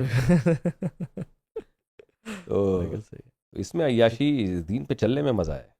وقتی ٹینشن ہے لیکن اس میں سکون زیادہ ہے. ایک وہ قول بھی ہے نا کہ اہل اللیل فی لیلہم الذ من اہل اللہو فی لہوہم، کہ جو رات کو اٹھ کے جو عبادت کرنے کا نشہ اور مزہ ہے وہ بہت اوپر ہے رات کو عیاشیاں اور جو گناہ کرنے کے مزے سے. تو ابن تیمیہ رحمہ اللہ کا قول بھی ہے نا کہ میری جنت ہے نا میرے دل میں ہے، تو مجھے نکال دو گے ملک بدر کر دو گے، میں سیرو فی الارض، میں زمین گھوموں گا پھروں گا، اللہ کی خلقت دیکھوں گا. تو مجھے قتل کر دو گے، میں شہید ہو جاؤں گا. تو مجھے جیل کرو گے، میں اللہ کا ذکر کروں گا. تو تم میرے ساتھ کیا کر سکتے ہو؟ You can do nothing with me. میری جو جنت ہے وہ آپ اجازت دیں میں ایک چھوٹا سا دلچسپ واقعہ سنا کے بس وہ ہم ختم کرتے ہیں اس کو. ہمارے حضرت مفتی رشید احمد صاحب کے پاس ایک شخص آیا اور کہنے لگا میں آپ سے بیعت ہونا چاہتا ہوں. حضرت فوراً بیعت نہیں کرتے تھے کسی کو. تو اس نے کہا میری کارگزاری سن لیں آپ، مجھے فوراً بیعت کر لیں گے. نے فرمایا اچھا. اس نے بڑی داڑھی اس کی اور بنوری ٹاؤن سے عالم بنا ہوا تھا، عالم تھے وہ. تو انہوں نے کہا پھر اپنا واقعہ سنایا کہ میں سنگر تھا، گانے گاتا تھا، لیکن سکون میری زندگی سے ختم. پیسہ بھی تھا، لڑکیاں بھی دائیں بائیں بہت، اور شہرت بھی، عزت بھی، سب کچھ. شہرت کا تو مجھے نہیں پتا اس وقت اتنا زیادہ سنگر، یعنی بہت پرانا واقعہ ہے یہ، میرا خیال ہے 80 ایئرس 1980 کا یا 88 کا واقعہ ہوگا. تو کہنے لگا کہ میں سنگر تھا، سب کچھ تھا، لیکن سکون نہیں تھا. میں بہت شارٹ کر کے سنا رہا ہوں یہ واقعہ، میں نے بیان میں کافی ڈیٹیل سے بتایا. یہ کہہ رہا ایسی بے سکونی جس کی وجہ بھی سمجھ میں نہیں آ رہی. شادی بھی کر لی، بچے بھی ہو گئے کہ شاید اب سکون مل جائے، پھر بھی نہیں. کہہ رہا وجہ سمجھ میں نہیں آتی تھی بے سکونی ہے کیوں. نتیجہ یہ نکلا کہ میں نے جا کے خودکشی کا ارادہ کیا، اور جب میں خودکشی کے بالکل قریب پہنچ گیا، بجلی کی تار تھی جس کو اس نے لٹکنا تھا اس سے. کہہ رہے ایک سیکنڈ کے لیے میرے دل میں آیا کہ یار مرنے سے پہلے ایک دفعہ قرآن پڑھ لو. تھا مسلمان یار, چلو اب جا ہی رہے ہو نا دنیا سے. کہتے ہیں میں نے نا کسی زمانے میں کالج میں تھوڑی بہت عربی سیکھی ہوئی تھی. آپ کو پتہ ہے ضیاء الحق کے دور میں نا عربی بھی پڑھائی جاتی تھی اسکولوں میں, تو تھوڑی تھوڑی مجھے عربی آتی تھی. کہہ رہے میں نے کہا مر ہی رہے ہیں, اچھا بیوی بچوں کو بتایا نہیں ہے اور مرنے کے لیے گیا ہوا ہے, ان کو جب پتہ چلے گا جب لاش آئے گی. کہہ رہے میں نے جب وضو کیا قرآن کھولا, اب تک کہہ رہے میرا ارادہ موت ہی کا تھا. جیسے ہی قرآن کھولا نا تو آیت آئی الا بذکر اللہ تطمئن القلوب. تو اتنی عربی آتی تھی. خبردار, اللہ نے اللہ کا لفظ استعمال کیا, خبردار تنبیہ, یعنی اس کو بتا رہے ہیں کہ تو جن چیزوں میں سکون تلاش کر رہا ہے اس میں ہے نہیں سکون, اللہ کی یاد میں. کہہ رہے میں تو بے تحاشا رونے لگا. میں کہا اللہ تو نے تو میری آنکھیں کھول دی. یہ تو ایسا, یہ حسن اتفاق تو نہیں ہو سکتا نا, وہی آیت نکلی ہے. کہہ رہے میرے رب نے مجھے بتا دیا بھائی تو کہیں اور تلاش کر رہا ہے سکون. کہہ رہے بس اسی وقت میں نے سارے گانے باجے کے آلات توڑ دیے, دوستوں کو جمع کیا, میری توبہ. کہہ رہے کچھ لڑکوں نے میرے ساتھ توبہ کی, باقی نے جن کی قسمت میں توبہ تھی کی انہوں نے. اس کے بعد کہتے ہیں میں نے یو ٹرن لیا, بیگم کو پردہ کرایا, بچوں کو دیندار بنایا, غسل کیا, عشاء کی نماز پڑھی. کہہ رہے میں نے کہا اب ایک نماز بھی نہیں چھوڑوں گا. اسی وقت یو ٹرن لیا. اور کہہ رہے میں نے کہا اب میں عالم بنوں گا. بنوری ٹاؤن میں داخلہ لیا, پورا عالم بنا. کہہ رہے میں نے کہا میری آواز اچھی تھی, گانے گایا کرتا تھا, میں قرآن پہ محنت کروں گا. اتنی خوبصورت پھر اس نے حضرت کے سامنے تلاوت کر کے بتائی. حضرت فرماتے تھے, حضرت ہمارے مفتی صاحب کا تجوید کا معیار بہت اونچا تھا. تو کہہ رہے اب میں آپ کے پاس آیا ہوں وہ مینٹور بنانے کے لیے آپ کو. تو پورا یعنی چند دن کی بات نہیں تھی, پورا 8 سال کا کورس اس نے عالم کا کیا. داڑھی ماشاءاللہ اتنی بڑی. تو پھر وہ حضرت کے ہاتھ پہ بیعت ہوا, اور اللہ کی قدرت چند دنوں بعد اس کی کوئی میرا خیال ہے یعنی کوئی بیماری ہوئی, انتقال ہو گیا اس کا. تو حضرت نے فرمایا کہ دیکھو اللہ نے اس کو کیسے جنت میں لے کے گیا. وہ حدیث میں آتا ہے نا, بعض لوگ جہنم کے ایک بالش قریب رہ جاتے ہیں اور اللہ ان کو جنت کی طرف لے کے آتا. تو اللہ نے اس کو ایسا اونچا مقام دلانا تھا, جہنم کے ایک بالش قریب تھا یہ, بلکہ اس سے بھی زیادہ. کہتے ہیں میں قریب جا چکا تھا بالکل. میں نے, اور نیت یہ نہیں تھی قرآن پڑھ کے میں توبہ کر لوں گا, نیت یہ تھی ایک دفعہ یہ کر کے, کیونکہ مسلمان ہے بہرحال ایمان کی ایک رمق ہے, اس کے بعد میں مروں گا. تو کیسا اللہ نے اس کو گھمایا, پورا عالم بنا کے رخصت کیا. اللہ نے کہا نہیں ایسے نہیں تم آؤ گے ہمارے پاس. تو سکون جو ہے نا, اور بہت خوش تھا وہ, کہتے ہیں مجھے سکون ملا اس میں. اچھا, تو سکون تو بھائی یہ سوئٹزرلینڈ میں ایسا ہی ہوا. میں جب سوئٹزرلینڈ گیا تو وہاں مجھے تبلیغ والوں نے بتایا کہ حاجی عبدالوہاب صاحب یہاں آئے تھے, تو 2 سوئٹزرلینڈ کے شہری تھے, وہ خودکشی کرنے جا رہے تھے. سوئٹزرلینڈ میں خودکشی کو تو سمجھ میں ہی نہیں آتی بھائی, فائنینشلی اتنا اتنا اسٹیبل کنٹری ہے اور اتنا. تو وہاں کے گورے تھے, تو کسی نے بولا کوئی بابے آئے ہوئے ہیں یہاں داڑھی والے, ان کے پاس چلے جاؤ. خودکشی سے پہلے ان کو بٹھایا, بس بلا مسلمان ہوئے, تبلیغ میں وقت لگایا, داڑیاں رکھیں, زندگیاں چینج ہو گئی ان کی. میرے والد صاحب نے ایک آدمی کو خودکشی سے اسی طرح سے بچایا. والد صاحب بتاتے رہے, ٹرین میں سفر کر رہا تھا, ایک بندہ ملا خودکشی کرنے کراچی آ رہا تھا لاہور سے. بڑے پلاننگ کی ہے. ہاں پلاننگ تھی اس کی باقاعدہ کہ یہاں آگے فلاں جگہ جا کے مروں گا میں. اچھا, تاکہ وہاں بچایا نہ جا سکے یا کیا ہو اللہ عالم. والد صاحب نے اس کو پھر تبلیغ میں لگایا, دین پہ لگایا. انہوں نے ایک دفعہ تم ٹرائی کر کے دیکھو, تم مر ہی رہے ہو نا, تھوڑا 4 دن بعد مر جانا یار.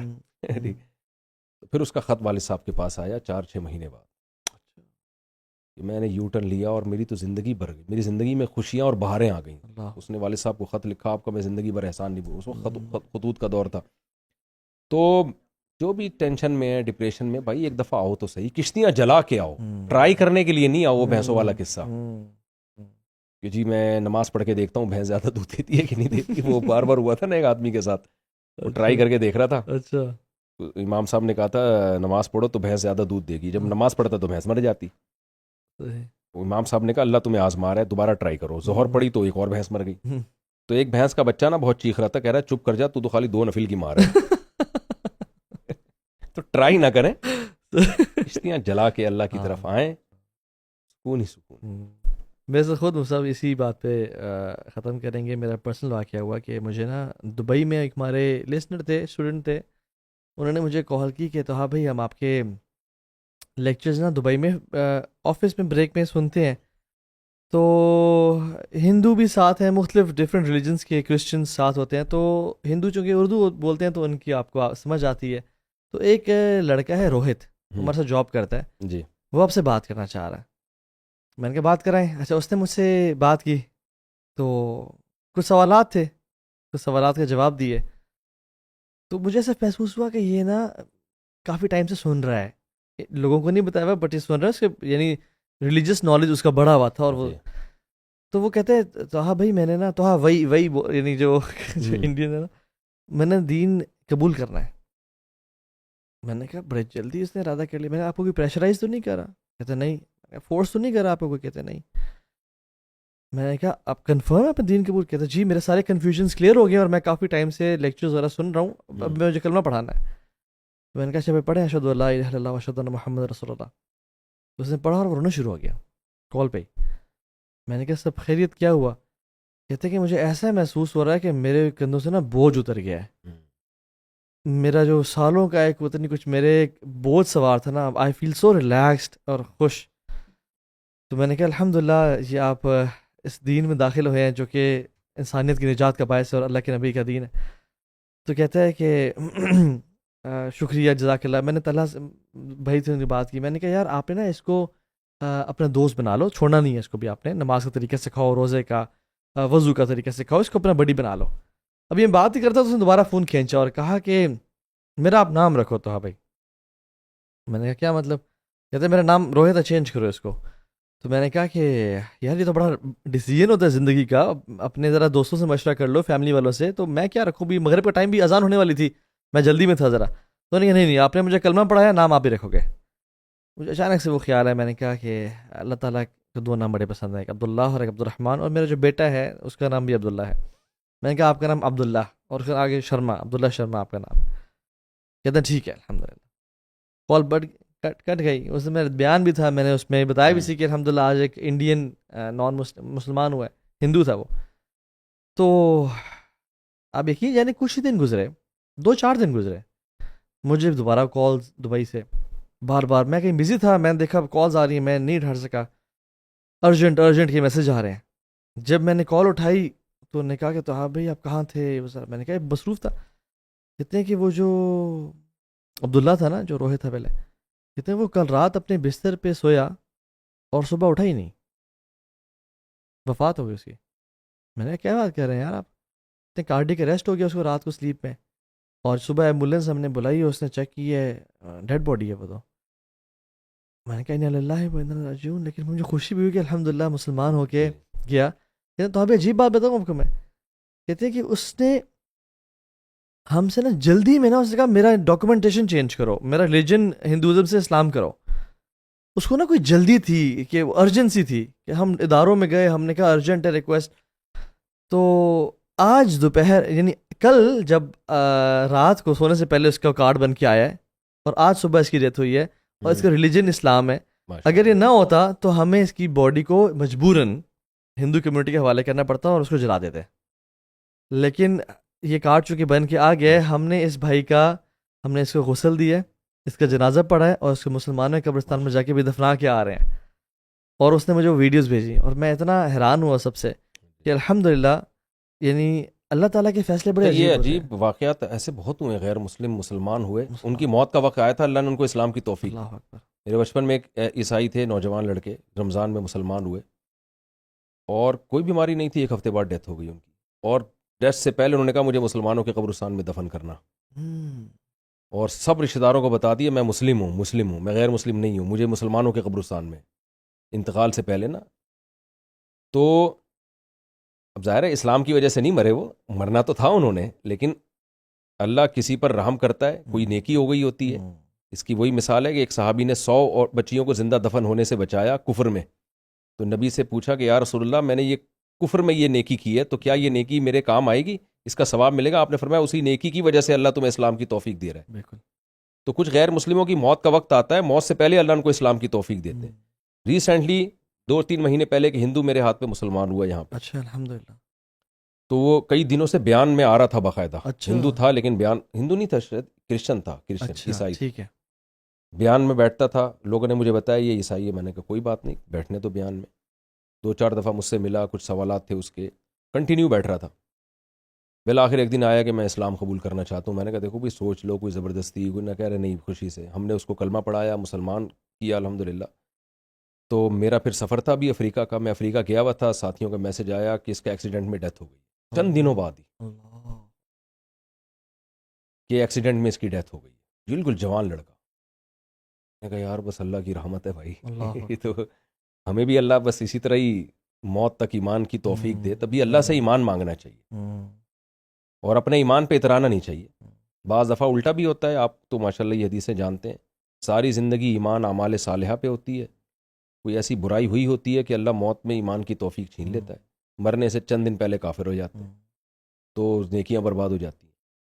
تو اللہ کے فیصلے ہیں، بس اللہ سے اس لیے خاتمہ بالایمان مانگنا چاہیے کہ اللہ ہمیں موت ایمان پر دے۔ وہ جو دعا جو سلاف کیا کرتے تھے نا، اللہم اجل خیر عمری آخرہ جی واجل خیر عملی خواتیمہ واجل خیر ایام یوم القاک فیہ، اللہ بہترین عمر آخری والی بنانا اور بہترین اعمال آخری اعمال ہوں اور بہترین دن وہ بنانا جب تیرے سے ملاقات ہو۔ تو اس میں پیغام، ان واقعات میں پیغام یہ ہے کہ یوتھ کے لیے کہ ڈیلے نہ کریں، انظر تو کم سوف، یہ نہ کہ میں کل کروں گا، پرسوں شادی ہو جائے پھر حجاب شروع کروں گی، جاب ہو جائے پھر داڑھی رکھیں گے، نہ کچھ نہیں پتہ موت کا، ابھی قدم اٹھائیں، کیونکہ شیطان ہمیشہ ڈیلیئنگ ٹیکٹکس یوز کرتا ہے۔ تو اللہ تعالیٰ ہم سب کو عمل کی توفیق دے۔ ابھی ایک ہندو بھی مسلمان ہوا تھا، تو اس کو بڑی فکر تھی، اپنے نوجوان لڑکا تھا، بہت خاندان نے اس کا بائیکاٹ کیا، بہت ٹینشن دی، لیکن ڈٹا رہا اپنے ایمان پر۔ اچھا، یہیں آیا ہمارے ہاتھ پہ، اسلام قبول کیا اس نے۔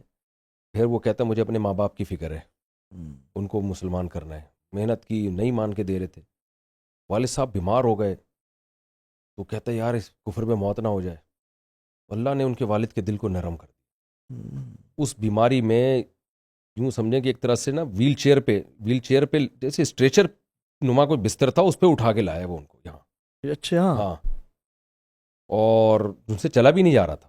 صحیح۔ پھر انہوں نے کلمہ پڑھا، مسلمان ہوئے۔ میں نے کہا آپ اپنے ہوش و حواس میں؟ کہہ رہے ہیں ہاں بالکل ہوش و حواس میں۔